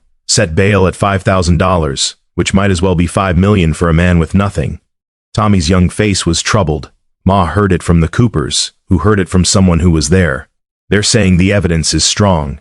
They're saying..." He trailed off, unable to meet her eyes. "Saying what, Tommy? That he'll likely hang..." The words hit like a physical blow. Clara felt the world tilt, felt her knees go weak. She reached out blindly for the fence post beside her, gripping it hard enough that the rough wood bit into her palm. When's the trial? Her voice sounded strange to her own ears, thin and distant. 3 weeks. Judge wants to move it fast given the severity of the charges. 3 weeks. 21 days. Not enough time. Not nearly enough time to find evidence, to track down the missing foreman, to build a case that would stand against whatever lies Mr. Colton had constructed. Thank you for telling me, Clara managed. Tommy shifted his weight, clearly wanting to say more but not knowing how. Finally, Miss Clara, Ma wanted me to tell you that you did what you could, that sometimes things happen that aren't fair, and there's nothing to be done about it. She thinks maybe it's time to let this go, move on. Your mother is a wise woman, Tommy, but you're not going to take her advice, are you? Clara looked at him then, this boy who'd known her since he was small, who'd seen her at her father's funeral, who'd watched her struggle to keep the ranch going alone. She saw the concern in his face, the fear that she was throwing her life away for a man she barely knew. Maybe she was, but that didn't change anything. No, she said quietly. I'm not. Tommy nodded, like he'd expected nothing less. Then I'll tell Ma to keep her ears open. If she hears anything that might help, she'll pass it along. Thank you. He mounted up and rode off, and Clara stood in the yard watching him go, her mind already racing. 3 weeks. She could ride to Abilene herself, try to speak to the judge, try to investigate the missing foreman, but that would take days, maybe more than a week, and she couldn't leave the ranch unattended that long. The stock needed tending, and spring planting was already behind schedule. She was trapped between 2 impossible choices, and time was bleeding away. That evening, as the sun set in a sky washed clean by rain, Clara walked out to the bench Elias had built. She sat down, running her hands over the smooth wood, and let herself finally feel the full weight of what was happening. She'd known him barely a month. 4 weeks, give or take. In the grand scheme of a life, that was nothing. A breath, a heartbeat, a moment that should have passed without consequence. But somehow, in those few weeks, he'd become more important to her than people she'd known for years. Had become the thing she looked for first in the morning and thought about last at night. Had become, she realized with painful clarity, the future she hadn't known she wanted until it was taken away. I don't know what to do, she said aloud to the empty yard. I don't know how to fix this. The wind stirred the cottonwoods, their new leaves rustling softly but offered no answers. She thought about her father, about what he would have done. He'd been a man of action, direct and decisive, but he'd also been a man of his time and place, someone who believed in the law even when it was imperfect. Would he have fought for Elias the way she wanted to, or would he have counseled acceptance, the way Mrs. Henderson had? Clara didn't know, and not knowing made her feel more alone than she'd felt since he died. She stayed on the bench until full dark fell, until the stars came out bright and hard above her. Then she went inside and tried to eat something, managed a few bites of cold cornbread, and climbed the stairs to her room. She was sitting on her bed, unlacing her boots, when she heard it. A sound downstairs, soft, careful. The creak of a floorboard. Someone was trying not to step on. Clara's heart slammed against her ribs. She reached for the rifle she kept beside her bed, her father's Winchester always loaded, and moved silently to her door. Her hands were shaking but steady enough.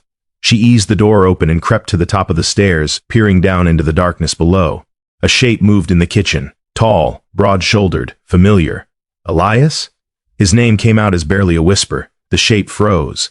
Then quietly, "Don't shoot. It's me." Clara nearly dropped the rifle. She set it against the wall with trembling hands and flew down the stairs, her heart in her throat, not quite believing, not quite trusting that this was real. But it was real. He was real, standing in her kitchen, soaked through and covered in mud, his face haggard and his eyes haunted, but alive and here, and how? It was all she could manage. "I'll tell you everything, but Clara, you need to listen to me first. I can't stay. I shouldn't have come at all, but I had to see you one more time before what?" Fear flooded through her. "Elias, what did you do?" He ran a muddy hand through his hair, and she saw his hands were raw, the skin around his wrists torn and bleeding. "I escaped. 2 nights ago, during a prisoner transfer. They were moving me to a more secure facility, and the wagon got stuck in mud from the rain. I got loose, took a horse, and ran. Oh God." Clara pressed her hand to her mouth. "They'll come after you. They'll hunt you down. I know. That's why I can't stay. I just needed..."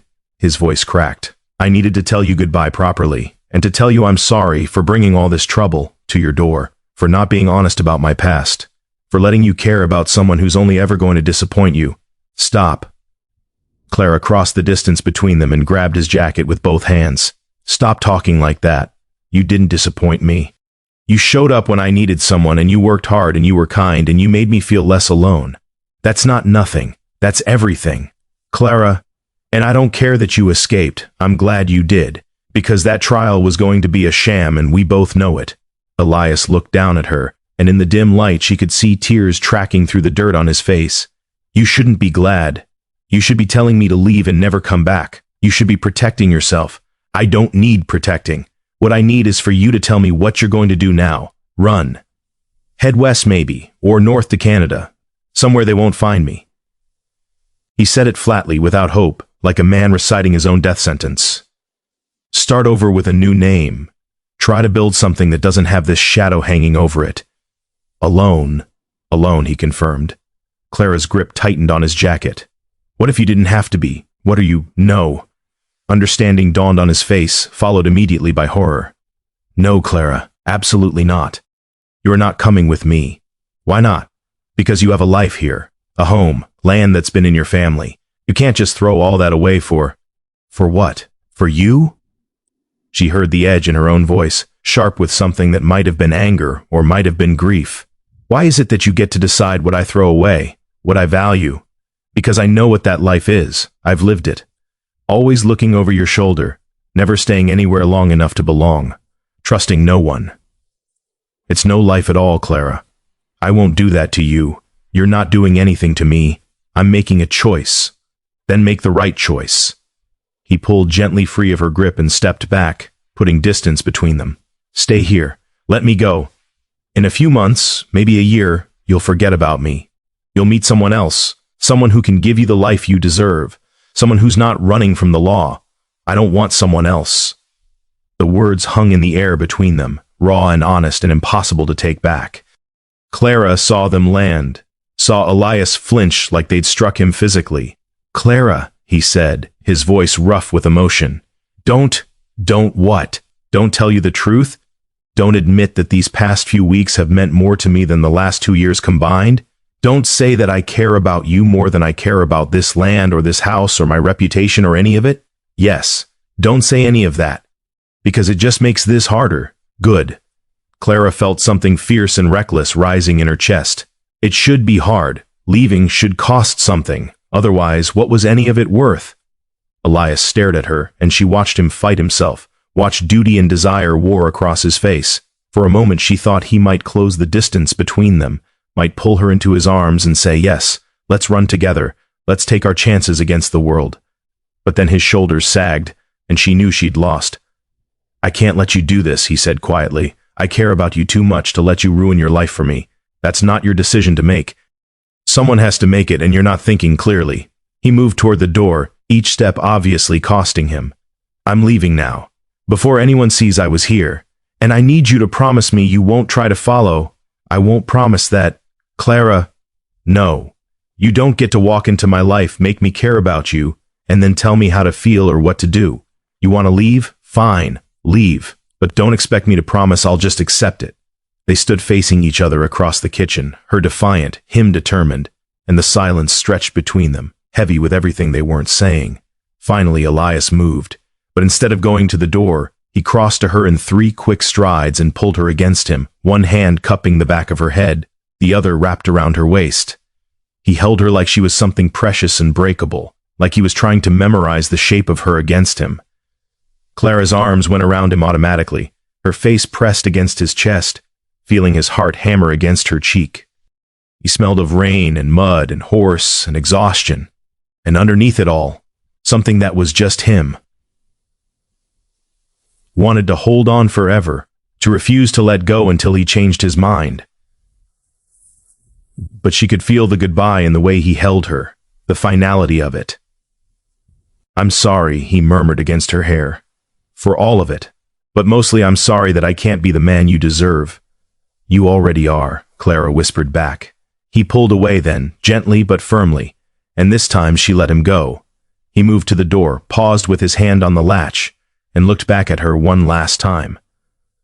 "Thank you," he said, "for everything, for pulling me out of that storm, for believing me, for being the best thing that's happened to me in more years than I can count. Elias." But he was already gone, slipping out into the night like a ghost, leaving nothing but muddy footprints on her floor and a hole in her chest where her heart used to be. Clara stood frozen for a long moment, listening to the sound of hoofbeats fading into the distance. Then something in her snapped, the last thread of restraint or reason or self-preservation that had been holding her together. She ran to the door and flung it open, stumbling out onto the porch. "Elias!" she screamed into the darkness. "Elias Ward, you come back here!" But there was no answer, just the wind moving through the cottonwoods and the vast, indifferent silence of the plains. Clara sank down onto the porch steps, her breath coming in harsh sobs she couldn't control anymore. She'd held it together for days. Through Rollins's accusations and Elias's arrest and the slow, grinding weight of waiting. But this, his leaving, his deliberate choice to walk away from what they'd been building, this broke her.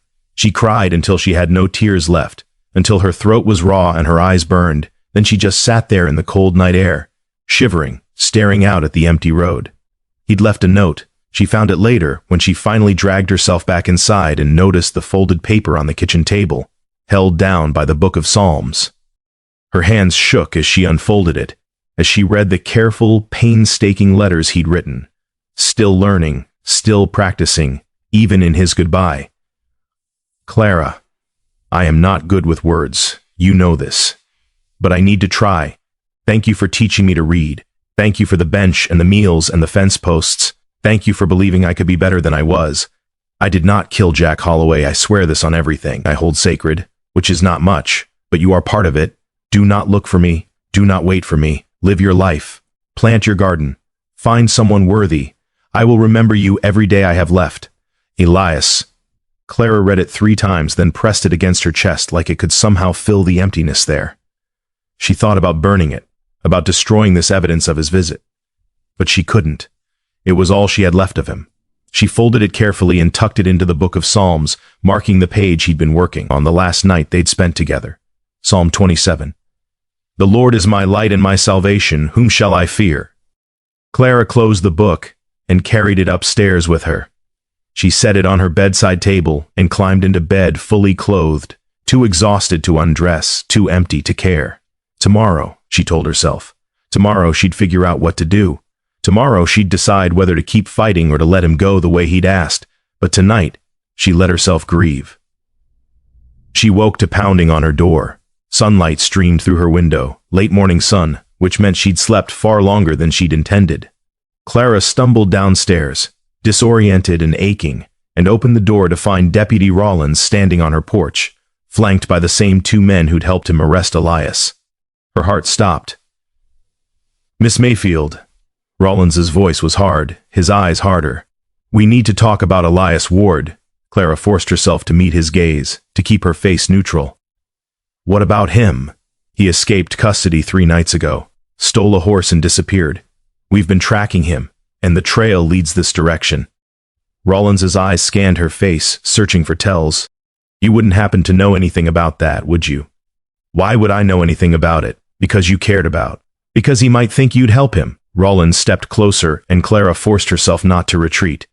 "Did he come here, Miss Mayfield? Did you see him?" Every instinct screamed at her to lie, to protect Elias whatever the cost. But she also knew that Rollins was watching her carefully, looking for exactly that response. If she lied and he found evidence, muddy footprints she'd missed, a witness who'd seen a rider in the night, it would make everything worse. So she chose her words carefully. "I haven't seen him since you arrested him," she said. Which was technically true. She'd seen him after he escaped, not after the arrest. And if he did come here, I imagine it would be to say goodbye, not to ask for help. He's not the kind of man to put someone else at risk. Rollins studied her for a long moment. "That sounds like you know him pretty well. I know what he showed me, which was a man trying to do right. A man who killed someone and ran from justice. A man you think killed someone. There's a difference. Not in the eyes of the law." Rollins gestured to his men. We're going to search your property. You can cooperate or we can get a warrant, but either way, it's happening." Clara stepped back, opening the door wider. "Search all you want. You won't find him here.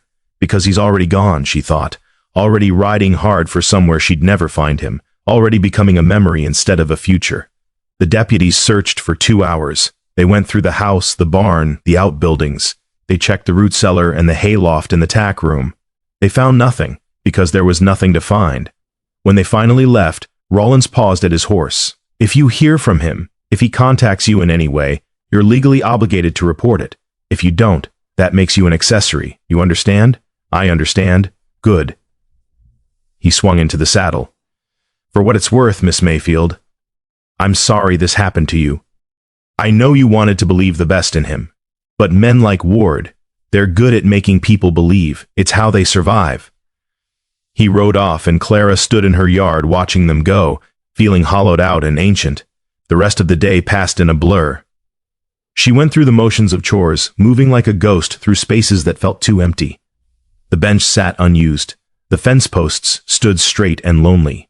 The garden plot they'd prepared together waited for seeds that might never be planted. Evening came, and with it, a strange, terrible acceptance. He was gone. Really, truly gone. No last-minute reprieve, no change of heart, no fairy tale ending where love conquered all. Just a man running from a past he couldn't escape and a woman left behind with nothing but memories and might-have-beens. Clara sat on the bench as the sun set, the book of Psalms open in her lap. She read Psalm 27 aloud to the empty yard, her voice breaking on the words. "Though an host should encamp against me, my heart shall not fear. Though war should rise against me, in this will I be confident." But her heart did fear, and she wasn't confident at all. She closed the book and looked out at the land, her land, the land her father had built and her grandfather before him, the land she'd fought to keep through grief and loneliness and backbreaking work. It was beautiful in the fading light, peaceful and solid in hers. But for the first time in her life, it wasn't enough. Clara stood, decision crystallizing with sudden clarity. Mrs. Henderson was right that sometimes things happened that weren't fair, but she was wrong that there was nothing to be done about it. If the law wouldn't give Elias justice, Clara would find it herself. Not by running after him, he'd made his choice and she would respect it, but by proving his innocence, by finding the evidence that would clear his name, even if he was long gone by the time she did. She owed him that much, owed herself that much. Tomorrow she would ride to Abilene. She would talk to people, ask questions, dig into the truth of what had happened on that ranch. She would find the missing foreman, or discover what had really happened to the money, or uncover whatever facts would prove that Elias Ward was innocent. And then maybe, if the world was kind, if luck was on her side for once, she could get word to him somehow.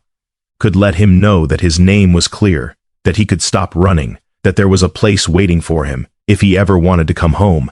It was a thin hope, fragile as spider silk, but it was hope nonetheless, and right now, hope was all she had. Clara went inside and began to pack, her movements decisive now, purposeful. She'd leave at first light. The ranch would survive a week or two without her. She'd ask Tommy Henderson to check on the stock, to keep an eye on things. Everything else could wait. Outside, the wind picked up, carrying the scent of sage and distance. Somewhere out there under the same vast sky, Elias was riding through the darkness toward an uncertain future. But Clara wasn't watching the darkness anymore. She was looking toward the dawn. The road to Abilene was longer than Clara remembered, though she'd only traveled it once before, years ago with her father to buy breeding stock. Then, it had seemed an adventure. 2 days of riding through open country, camping under stars, her father's stories filling the evening hours. Now, alone on a borrowed gelding with her father's rifle across her saddle and a knot of determination in her chest, the journey felt like penance. She made the trip in a day and a half, pushing harder than was wise, sleeping only a few hours in a grove of scrub oak before dawn drove her back to the road. By the time Abilene's buildings appeared on the horizon, a scattered collection of wood and brick climbing up from the prairie like something trying to escape the flatness. Clara was exhausted, saddle sore, and burning with a focus that felt almost feverish. The town was bigger than Sweetwater, more permanent. Brick buildings lined Main Street, and the roads were graded and maintained. There was a courthouse, a proper jail, A hotel with glass windows and at least 3 saloons she could see from where she sat her horse at the edge of town. This was a place where cattle money flowed, where ranchers came to do business and cowboys came to spend their wages. A place where someone like Mr. Colton would carry weight. Clara took a breath, straightened her shoulders, and rode in. She found a livery stable first, arranging board for her horse and asking the attendant, a grizzled man with tobacco-stained teeth, about lodging. He directed her to a boarding house run by a widow named Mrs. Patterson, 2 streets over. Respectable place, he said, eyeing her worn traveling clothes and the rifle. She don't allow no rough behavior, and she don't ask questions she don't need answers to. That sounds perfect, Clara said, and meant it. Mrs. Patterson turned out to be a solid woman in her 50s with keen eyes and capable hands.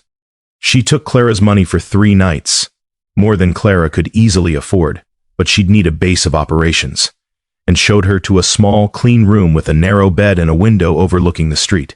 "You're not from around here," Mrs. Patterson observed. It wasn't quite a question. "No, ma'am. From Sweetwater Way. I'm here on personal business. Personal business that requires a rifle?" Clara met her eyes. "I hope not, but I believe in being prepared." Something that might have been approval flickered across the older woman's face.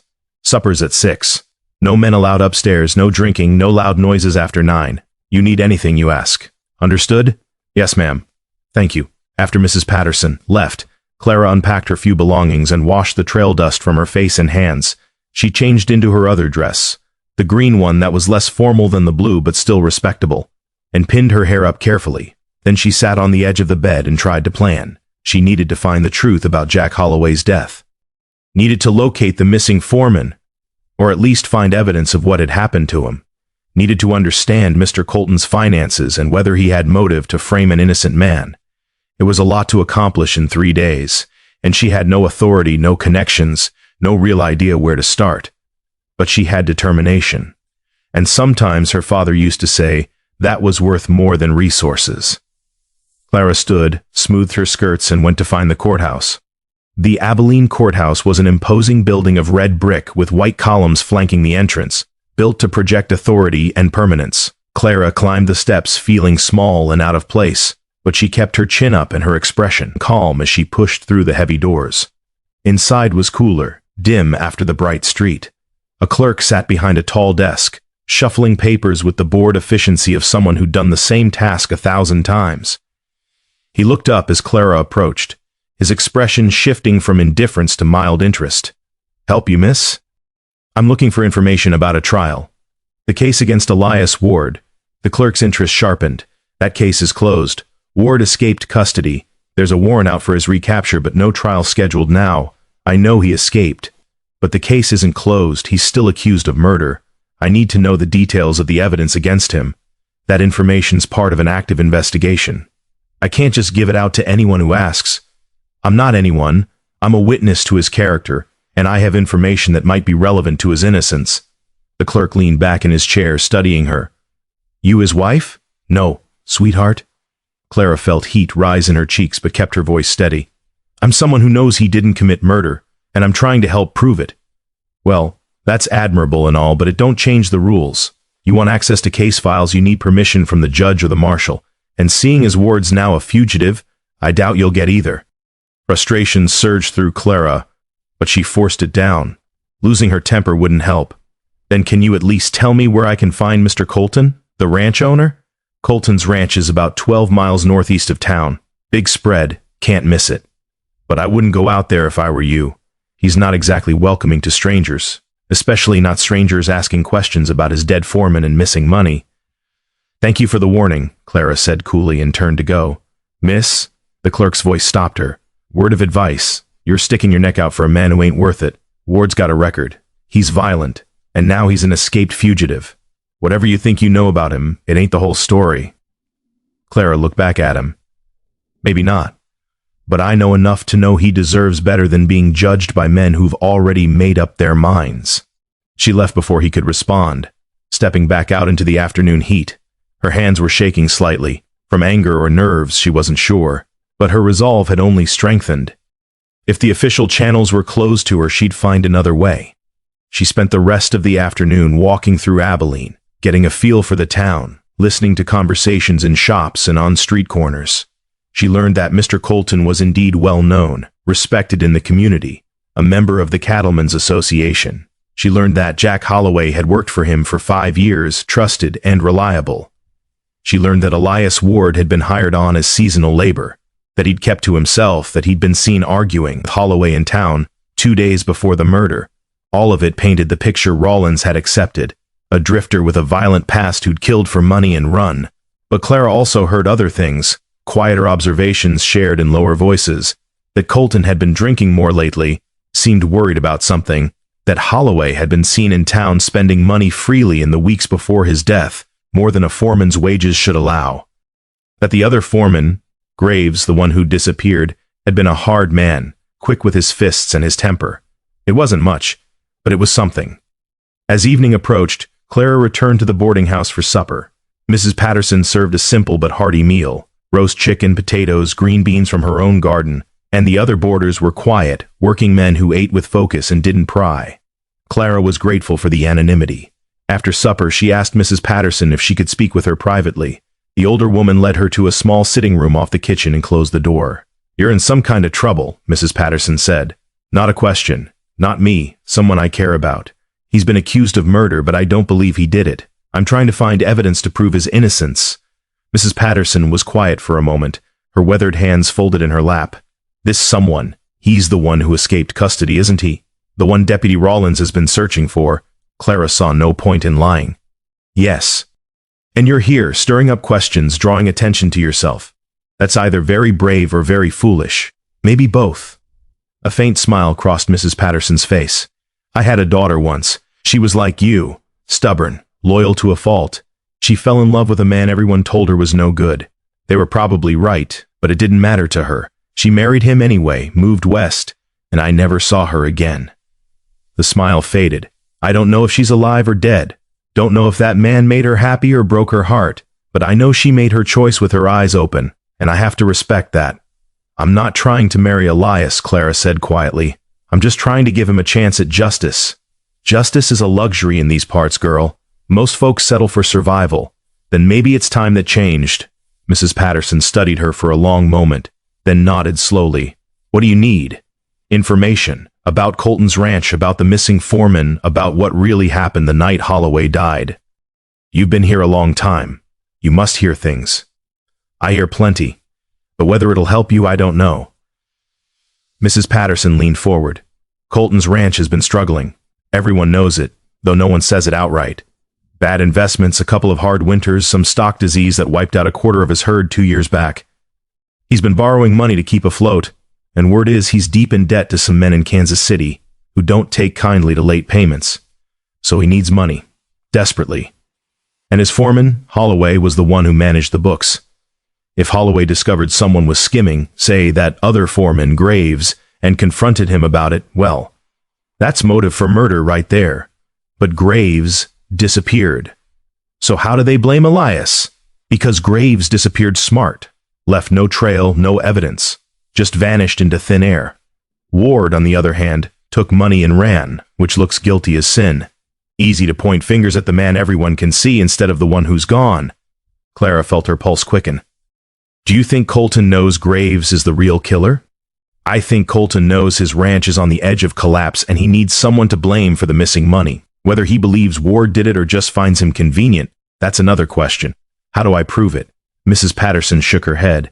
"That I can't tell you, but I can tell you this. If you're going to poke around Colton's business, you'd better be careful. He's got friends in this town, including the marshal. And a woman traveling alone asking uncomfortable questions, that's a good way to end up hurt or worse." "I'll be careful," Clara promised. "See that you are.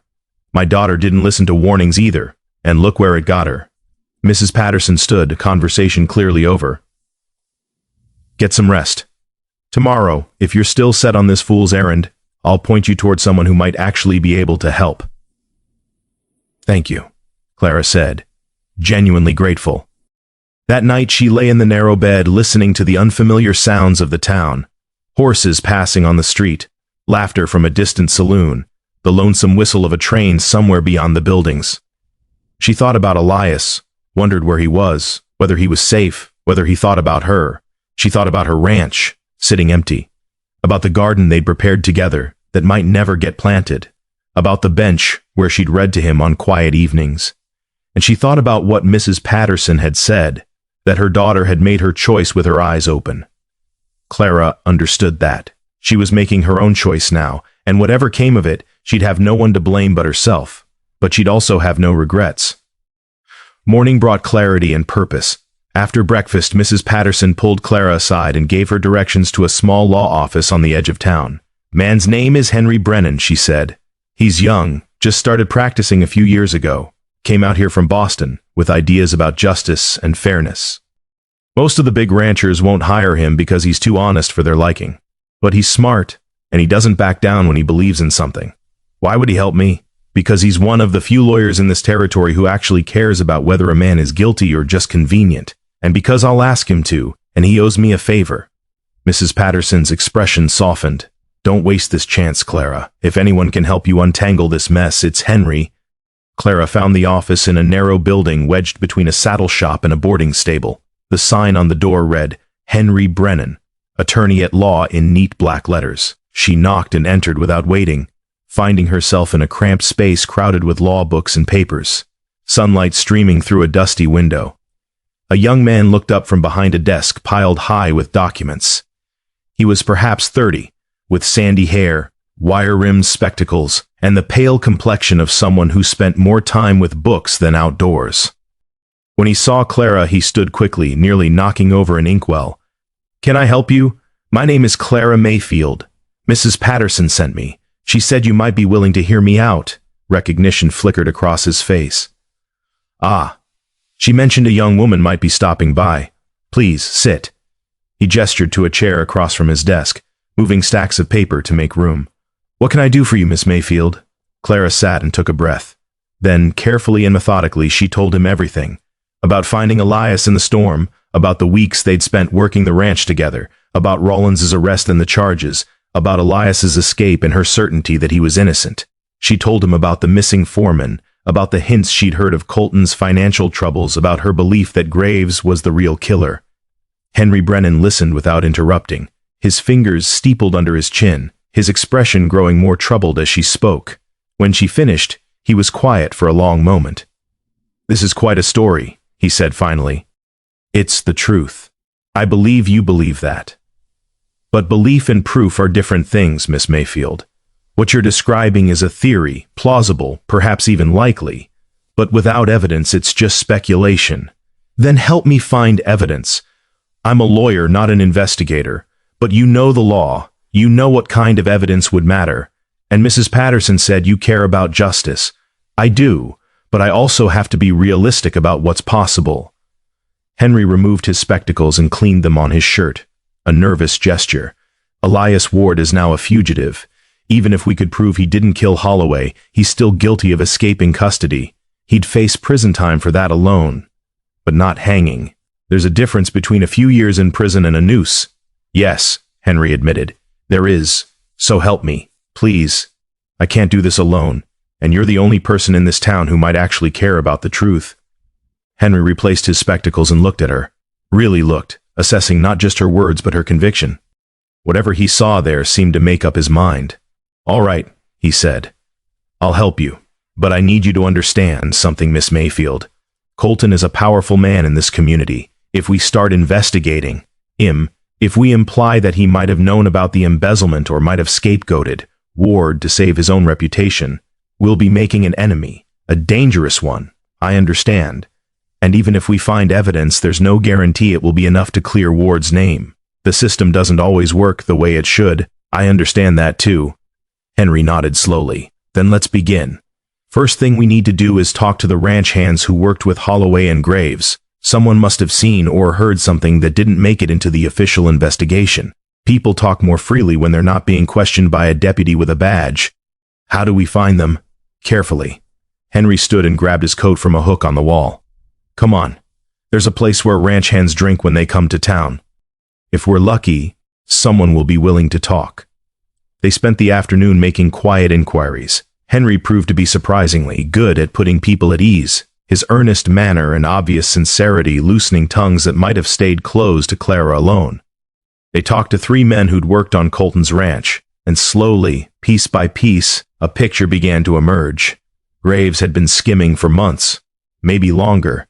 Several hands had noticed discrepancies in their pay, small amounts that could be explained away as errors, but that happened too often to be coincidence.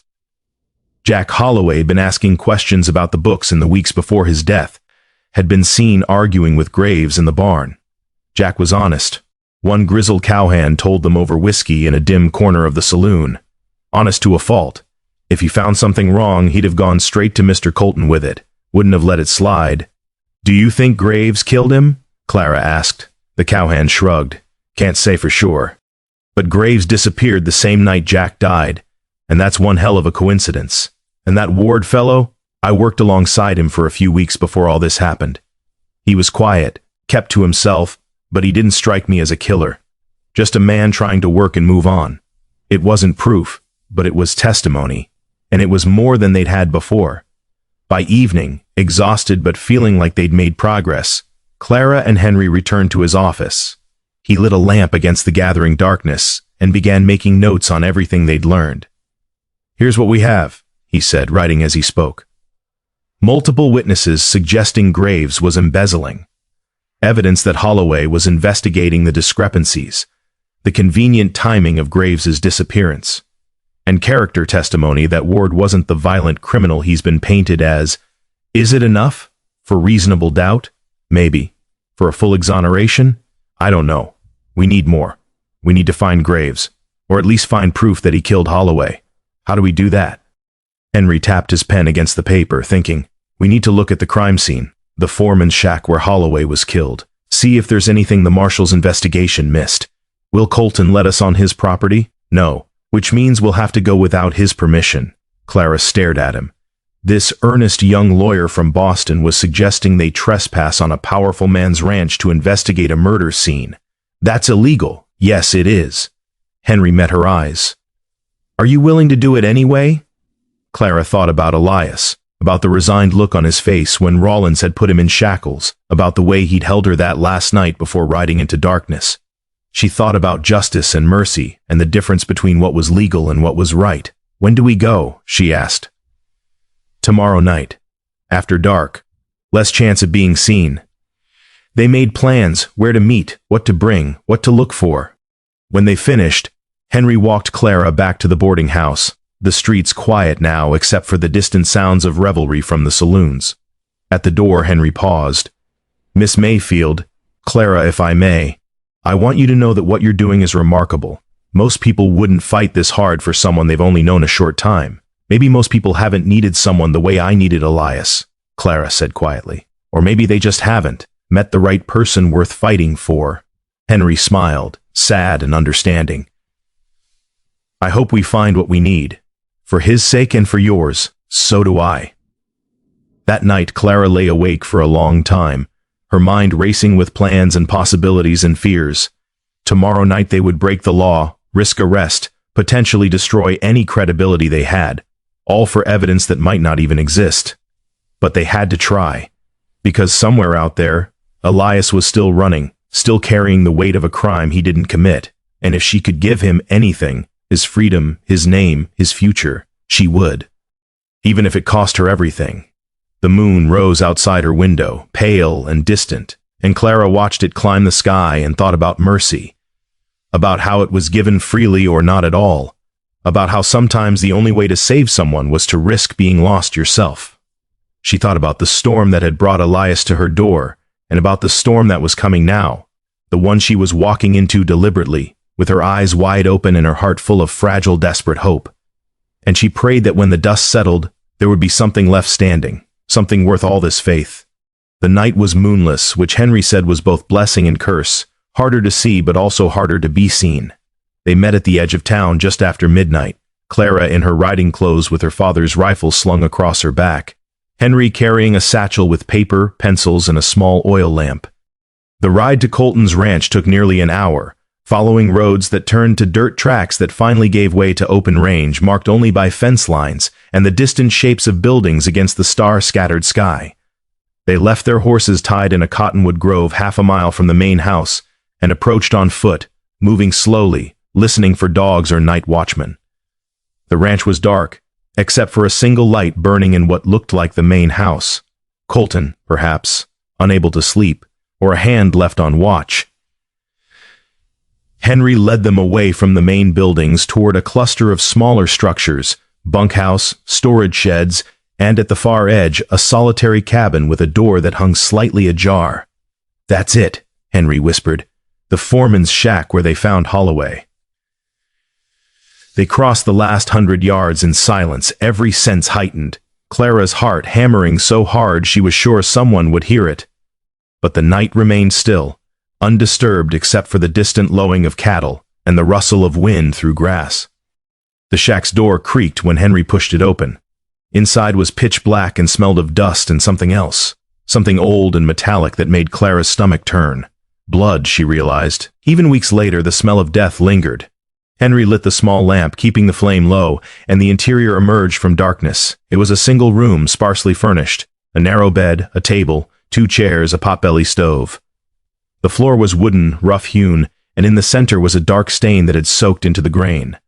Clara forced herself to look at it, to not turn away. This was where Jack Holloway had died, where someone had taken his life and let another man carry the blame. "What are we looking for?" she asked quietly. "Anything the marshal's investigation might have missed. Evidence of a struggle, personal effects, anything that might tell us what really happened here." Henry began examining the room methodically, starting with the table.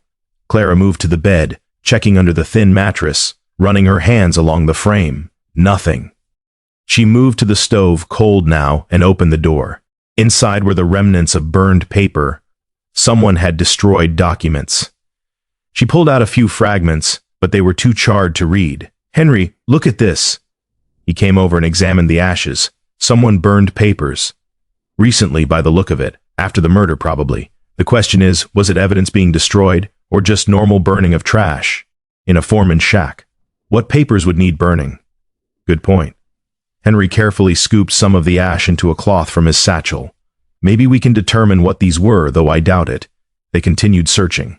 Clara found a ledger tucked between the mattress and the wall, not hidden exactly, but not in plain sight either. She pulled it out and opened it carefully. Inside were columns of numbers in neat handwriting, dates and amounts that looked like ranch accounts. Henry.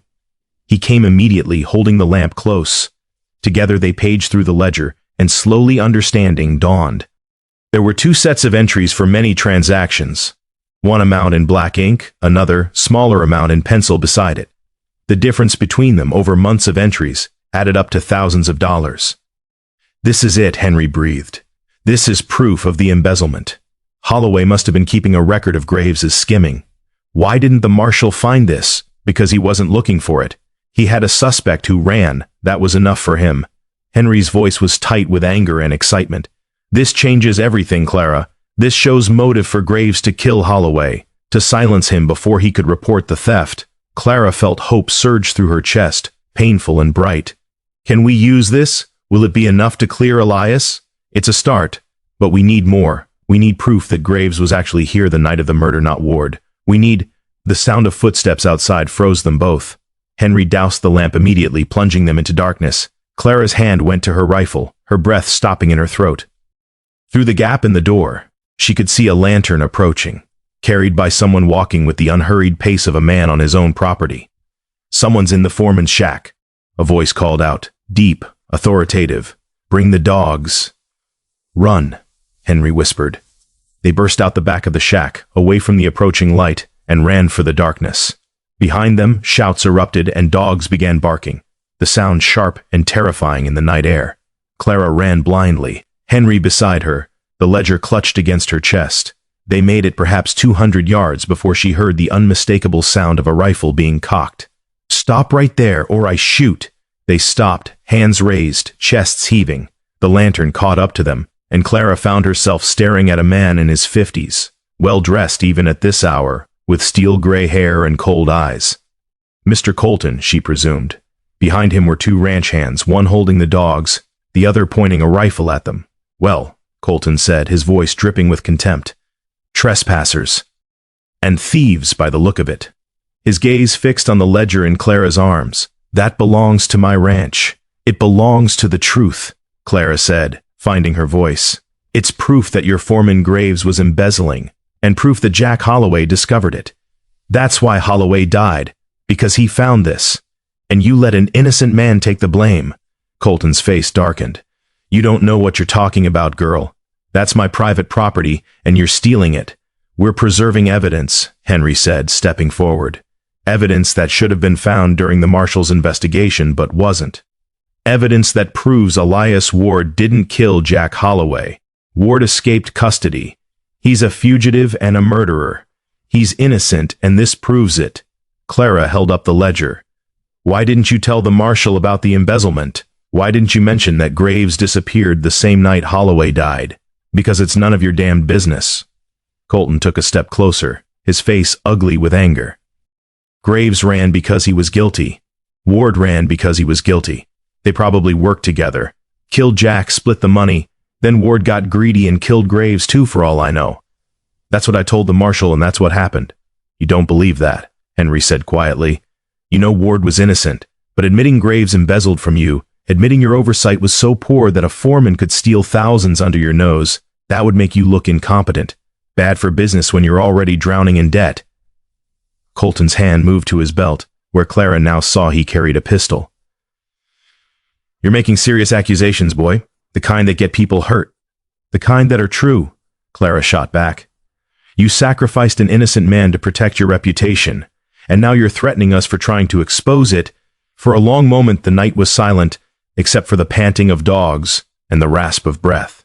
Colton's hand rested on his pistol, and Clara saw the calculation in his eyes, weighing options, measuring consequences. Sir, one of the ranch hands said quietly, maybe we should just take them to the marshal. Let the law sort it out. Colton looked at the hand, then back at Clara and Henry. Slowly, deliberately, he removed his hand from his pistol. You're right, he said. Let the law sort it out. You're both under citizen's arrest for trespassing and theft. We'll ride to town, wake up Marshal Briggs, and see what he makes of your accusations.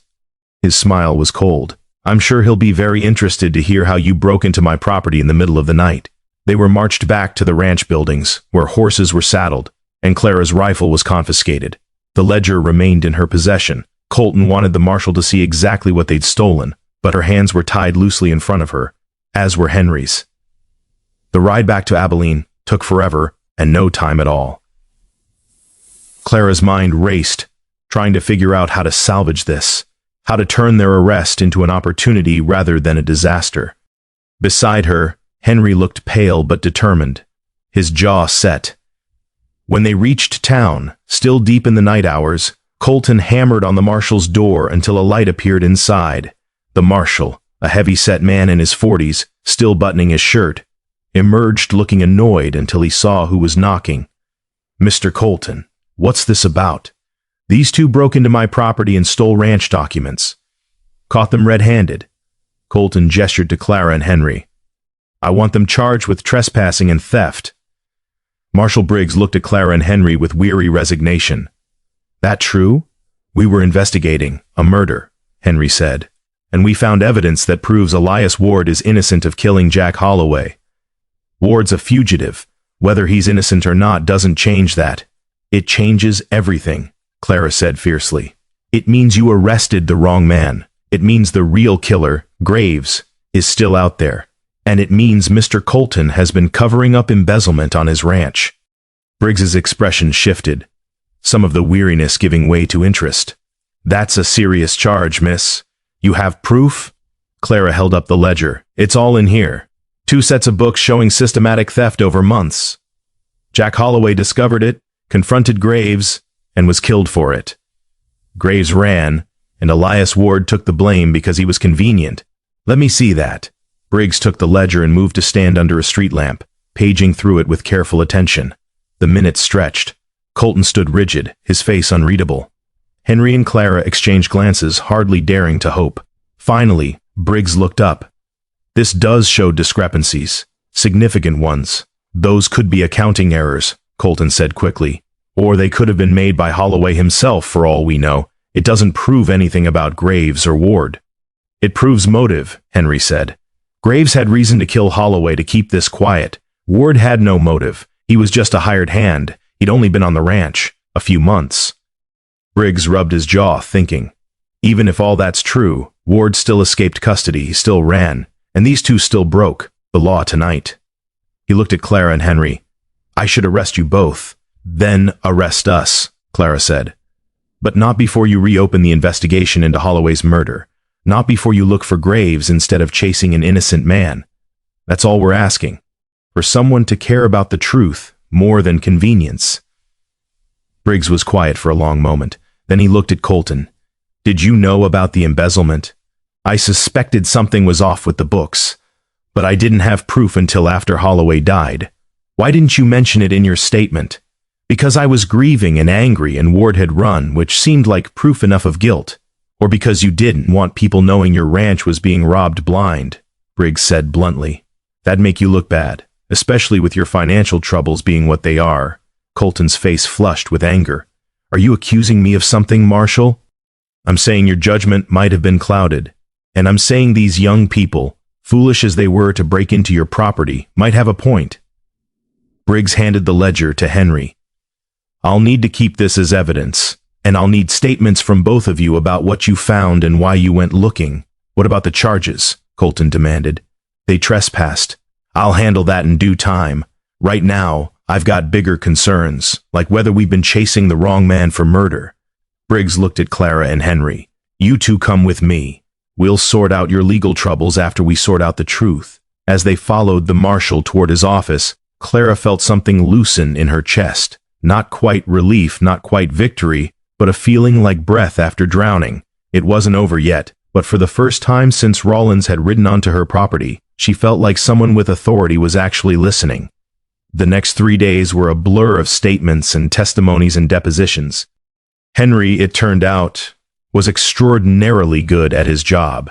He laid out the case methodically, the embezzlement, the timing of Graves's disappearance, the lack of any real evidence tying Ward to the murder beyond circumstantial presence.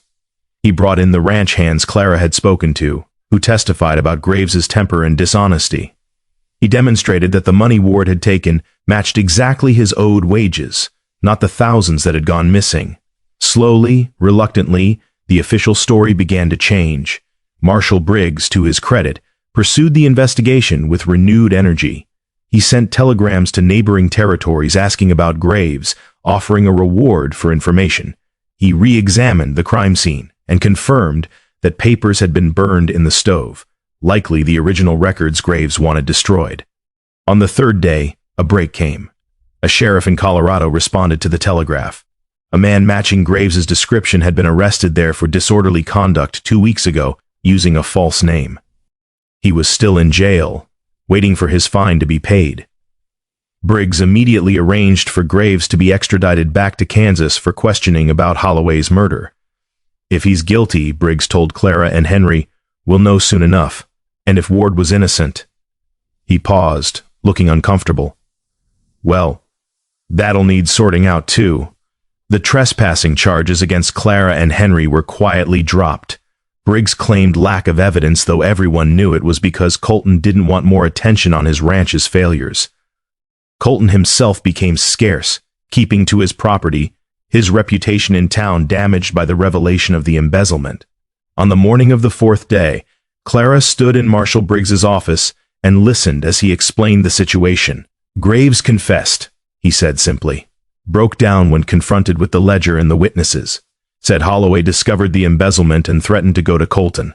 They argued in the foreman's shack that night, and Graves hit him. Says he didn't mean to kill him, but once Holloway was dead. Briggs shrugged. He panicked, took the money he'd already stolen and ran, figuring Ward would make a good scapegoat since he'd been seen arguing with Holloway earlier that week. Clara felt tears prick her eyes. So Elias is innocent. Yes, officially. I've already sent telegrams withdrawing the murder warrant.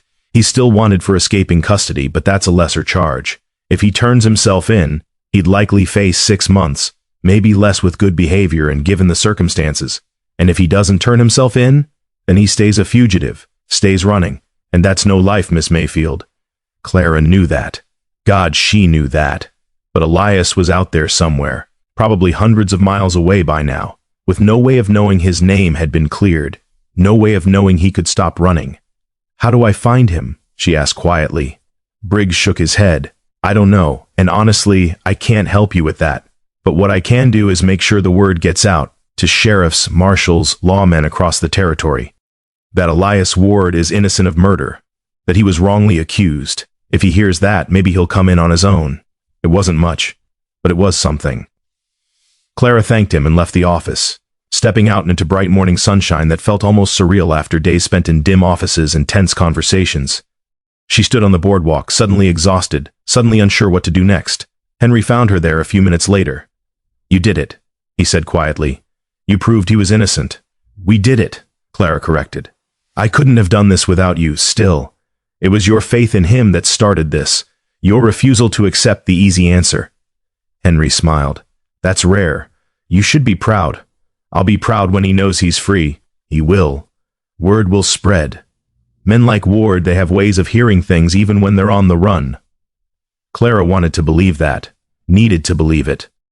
She stayed in Abilene 2 more days, waiting for something she couldn't name. A sign, a message, some indication that Elias had heard and was coming back. But nothing came, just the ordinary rhythm of a town going about its business, indifferent to her private hopes. Finally, she knew she had to go home.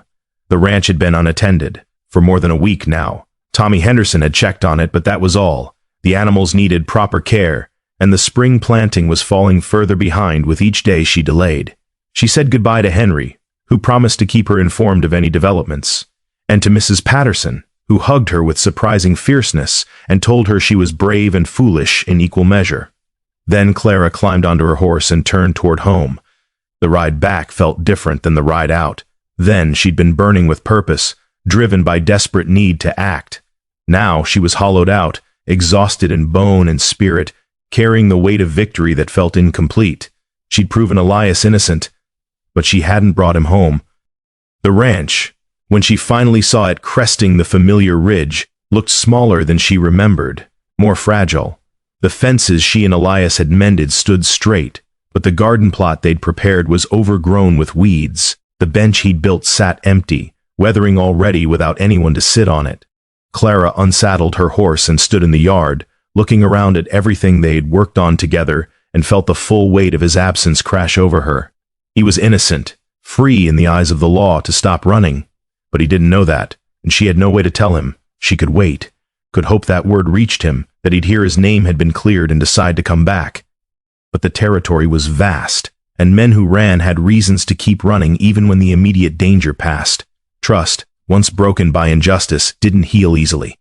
Clara went inside and found the house exactly as she'd left it, cold, empty, haunted by the ghost of that last night when Elias had stood in her kitchen covered in mud and regret.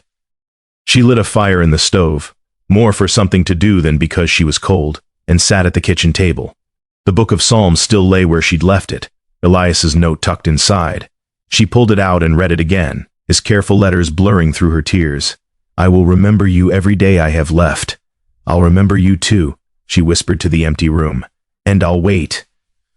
However long it takes." Spring turned to summer in a slow procession of long days and longer evenings.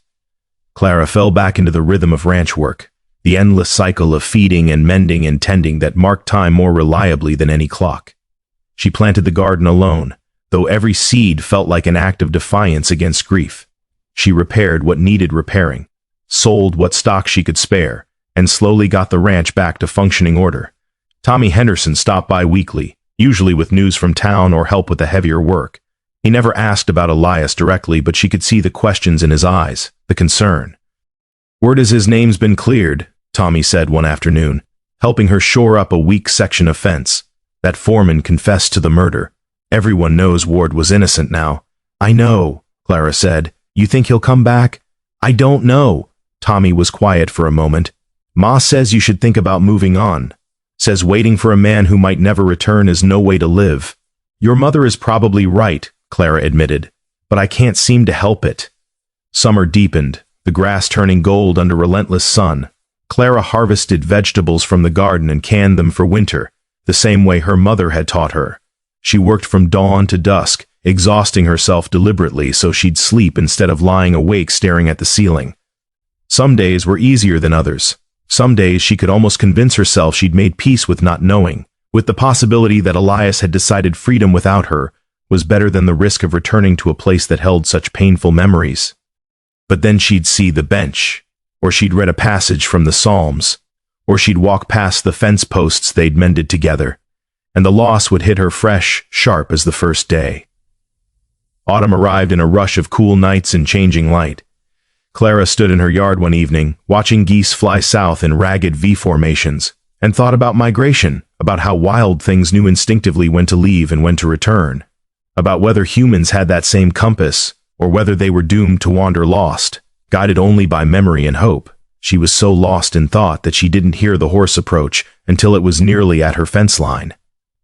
Clara looked up, squinting into the setting sun, and saw the rider, a tall figure on a dark horse, silhouetted against the golden sky. Her heart stuttered, stopped, started again too fast. It couldn't be. But the rider was closer now, and she could see the set of his shoulders, the way he sat his horse, the familiar shape of him that she'd memorized through weeks of working side by side. Elias. He reined in at the gate and dismounted slowly, like a man unsure of his welcome. His clothes were different, worn but clean, not the desperate fugitive's rags she'd expected. His hair was trimmed, his face shaved. He looked, she realized with a pang, like a man who'd been trying to make himself presentable, worthy. They stood on opposite sides of the fence, neither speaking, the evening light painting everything in shades of amber and rose. "You came back," Clara said finally, her voice breaking on the words. "I heard." Elias's voice was rough, like he hadn't used it much lately. "Took a while for the news to reach me. I was pretty far north. But when I heard my name was cleared, that you'd proven I was innocent." He stopped, swallowing hard. "I couldn't stay away. Where were you?" "Montana territory mostly. Working ranches, keeping my head down, using a different name." He looked down at his hand, still holding the reins. "I almost didn't come. Told myself you'd moved on, that you were better off without me. But then I realized I was just being a coward. Afraid you wouldn't want me anymore after everything I'd put you through."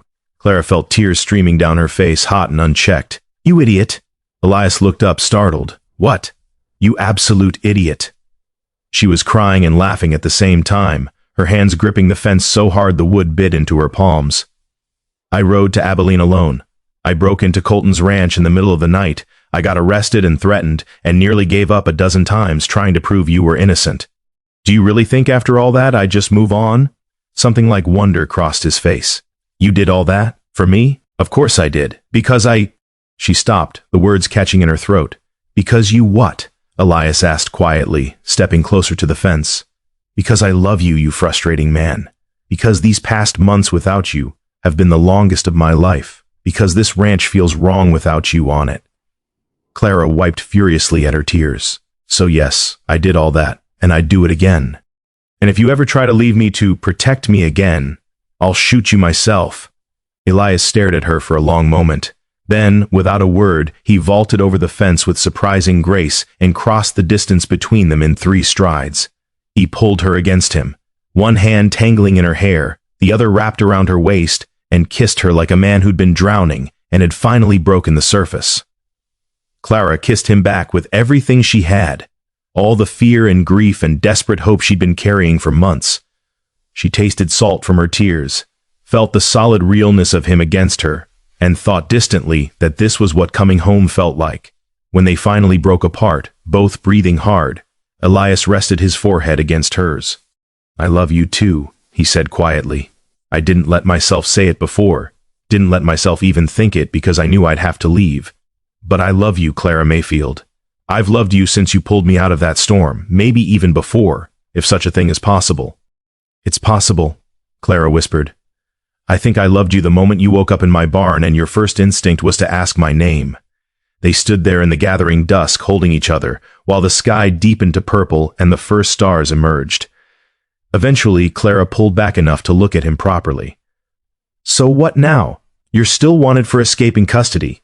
I know, I'm turning myself in tomorrow." Marshal Briggs telegraphed that he'd speak on my behalf given the circumstances. "Henry Brennan, too. He wrote me a letter explaining everything you both did. Said he'd represent me if needed.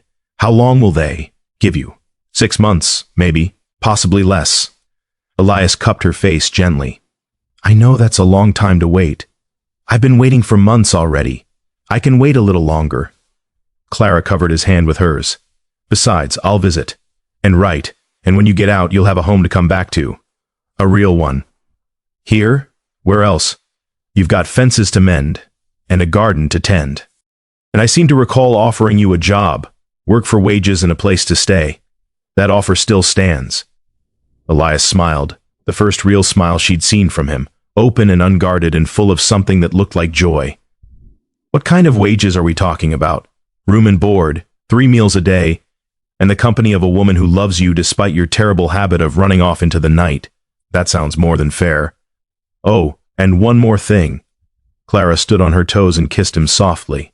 When you finish your sentence and come back here for good, I want you to marry me. Elias pulled back, eyes wide. Clara, I'm serious. I'm not waiting anymore, Elias. I'm not letting time or fear or propriety get in the way. I want you here, legally and permanently. I want your name next to mine on the deed. I want to build something together that's ours, not just mine or just yours. So when you get out, will you marry me? For a moment he just stared at her, and Clara felt a flicker of fear that she'd pushed too hard, asked too much. But then Elias threw his head back and laughed, a sound of pure, uncomplicated happiness that she'd never heard from him before. Yes, he said, pulling her close again. Yes, absolutely yes. On one condition. What's that? You let me be the one to propose properly. With a ring and everything. Clara smiled against his chest. Deal, but only if you do it the day you get out. I'm not waiting any longer than I have to. The very day, Elias promised. I swear it. They stayed like that until full dark fell and the chill drove them inside. Clara made coffee and heated leftover stew, and they sat at the kitchen table, the same table where he'd learned to read, where they'd shared countless meals, and talked until midnight. Elias told her about Montana, about the work he'd done and the men he'd met, about the constant vigilance of living under a false name. Clara told him about Abilene, about Henry and Mrs. Patterson, about confronting Colton and finding the ledger. They filled in all the gaps the months had carved between them, rebuilding the bridge that connected them. When exhaustion finally claimed them both, Elias stood reluctantly. I should sleep in the barn, for propriety's sake. Clara raised an eyebrow. I just proposed to you. I think propriety sailed a while ago. Even so, I don't want to give people reason to talk, not when we're so close to making this right. He took her hand. 6 months, Clara, maybe less. And then I'm yours for good. You're mine now, Clara said. But I understand. 6 months. She walked him to the door and kissed him goodnight, a long, lingering kiss that was both goodbye and promise. Then she watched from the porch as he walked to the barn, lamplight in hand, and disappeared inside. The house felt empty without him. But it was a different emptiness now. Not the hollow ache of loss, but the sweet anticipation of waiting for something certain to arrive. Clara climbed the stairs to her room and found the book of Psalms on her bedside table.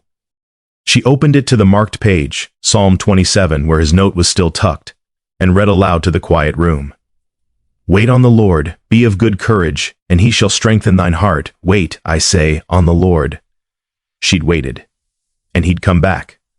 Tomorrow he would turn himself in, would face the consequences of his escape. He'd serve his time and she'd wait, visiting when she could, writing every week, counting down days until he was free. And when he finally came home for good, she'd be ready to say yes to whatever question he asked with a ring in his hand, ready to build a life that belonged to both of them, ready to hang a new sign on the gate, one that carried both their names. Outside, the wind moved through the cottonwoods with a sound like distant applause. Clara closed the book, blew out the lamp, and slept better than she had in months. The seasons turned as they always did. Winter came and went, bitter cold giving way to tentative warmth.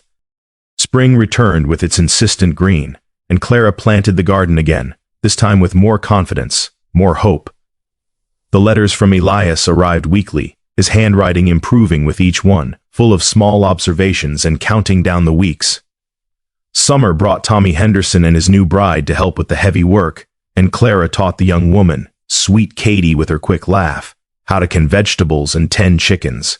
The ranch felt less lonely with their occasional presence, but Clara still counted days until autumn. 6 months minus time served for good behavior came to 4 months and 3 weeks.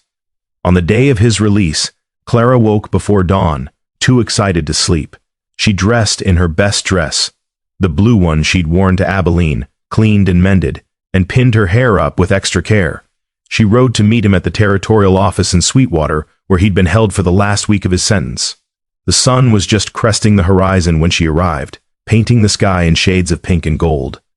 And there he was, walking out the door a free man, shading his eyes against the rising sun. He looked thinner but healthy, his clothes worn but clean, and when he saw her waiting, his face lit up with a smile that made her heart skip. He crossed to her in long strides, and before she could dismount, he reached up and lifted her down from the saddle, spinning her around once before setting her on her feet. "Hello," he said, grinning like a fool. "Hello yourself," Clara replied, unable to stop smiling. Elias reached into his pocket and pulled out a small box. "I've been carrying this for 3 weeks, waiting. Couldn't get it until I had my release date confirmed, and then I had to sweet-talk the guard into letting me buy it from a jeweler in town."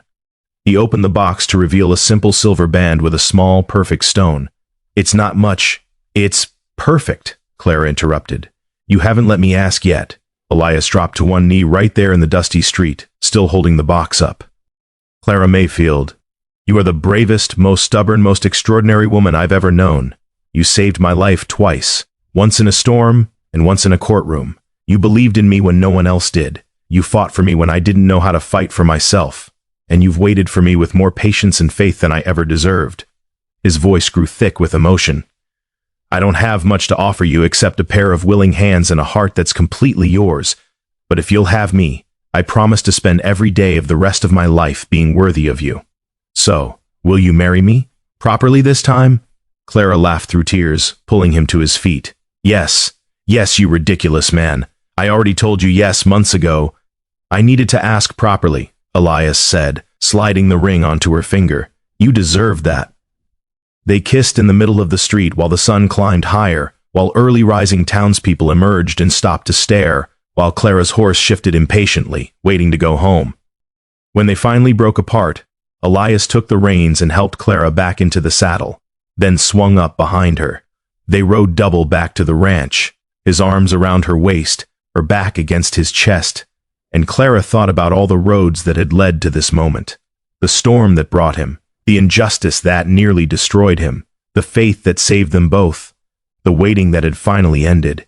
By the time they reached the ranch, the sun was fully up, illuminating everything in clear morning light. The fence posts stood straight.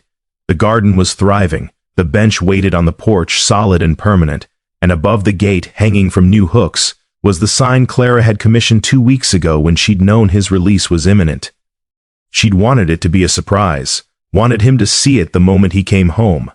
Elias saw it and reined in the horse, staring. The sign was simple pine, the letters burned deep and clear. "Ward Mayfield Ranch. When did you—" His voice cracked. "Last month. Figured it was time to make it official." Clara turned in the saddle to look at him. "This is ours now, Elias. Both of us. Equal partners. Your name next to mine the way it should be."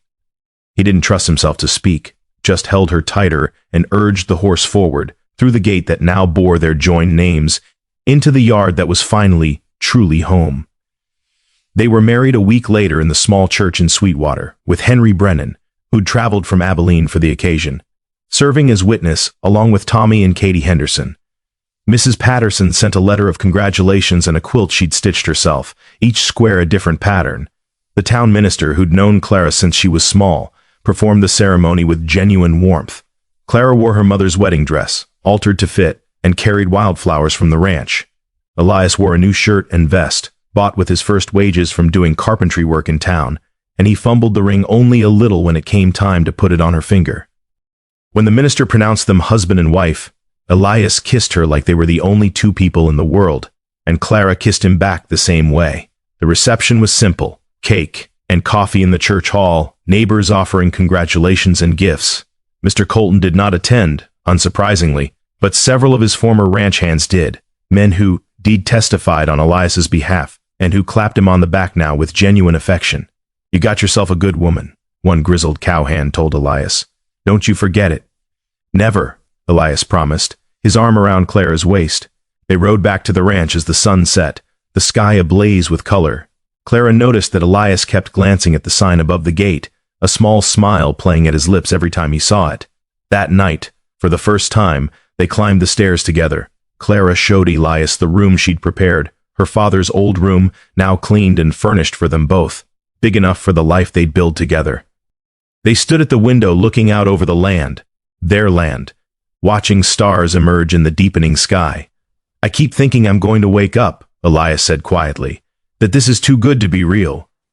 "It's real," Clara assured him, taking his hand. "We're real. We fought too hard for this not to be real."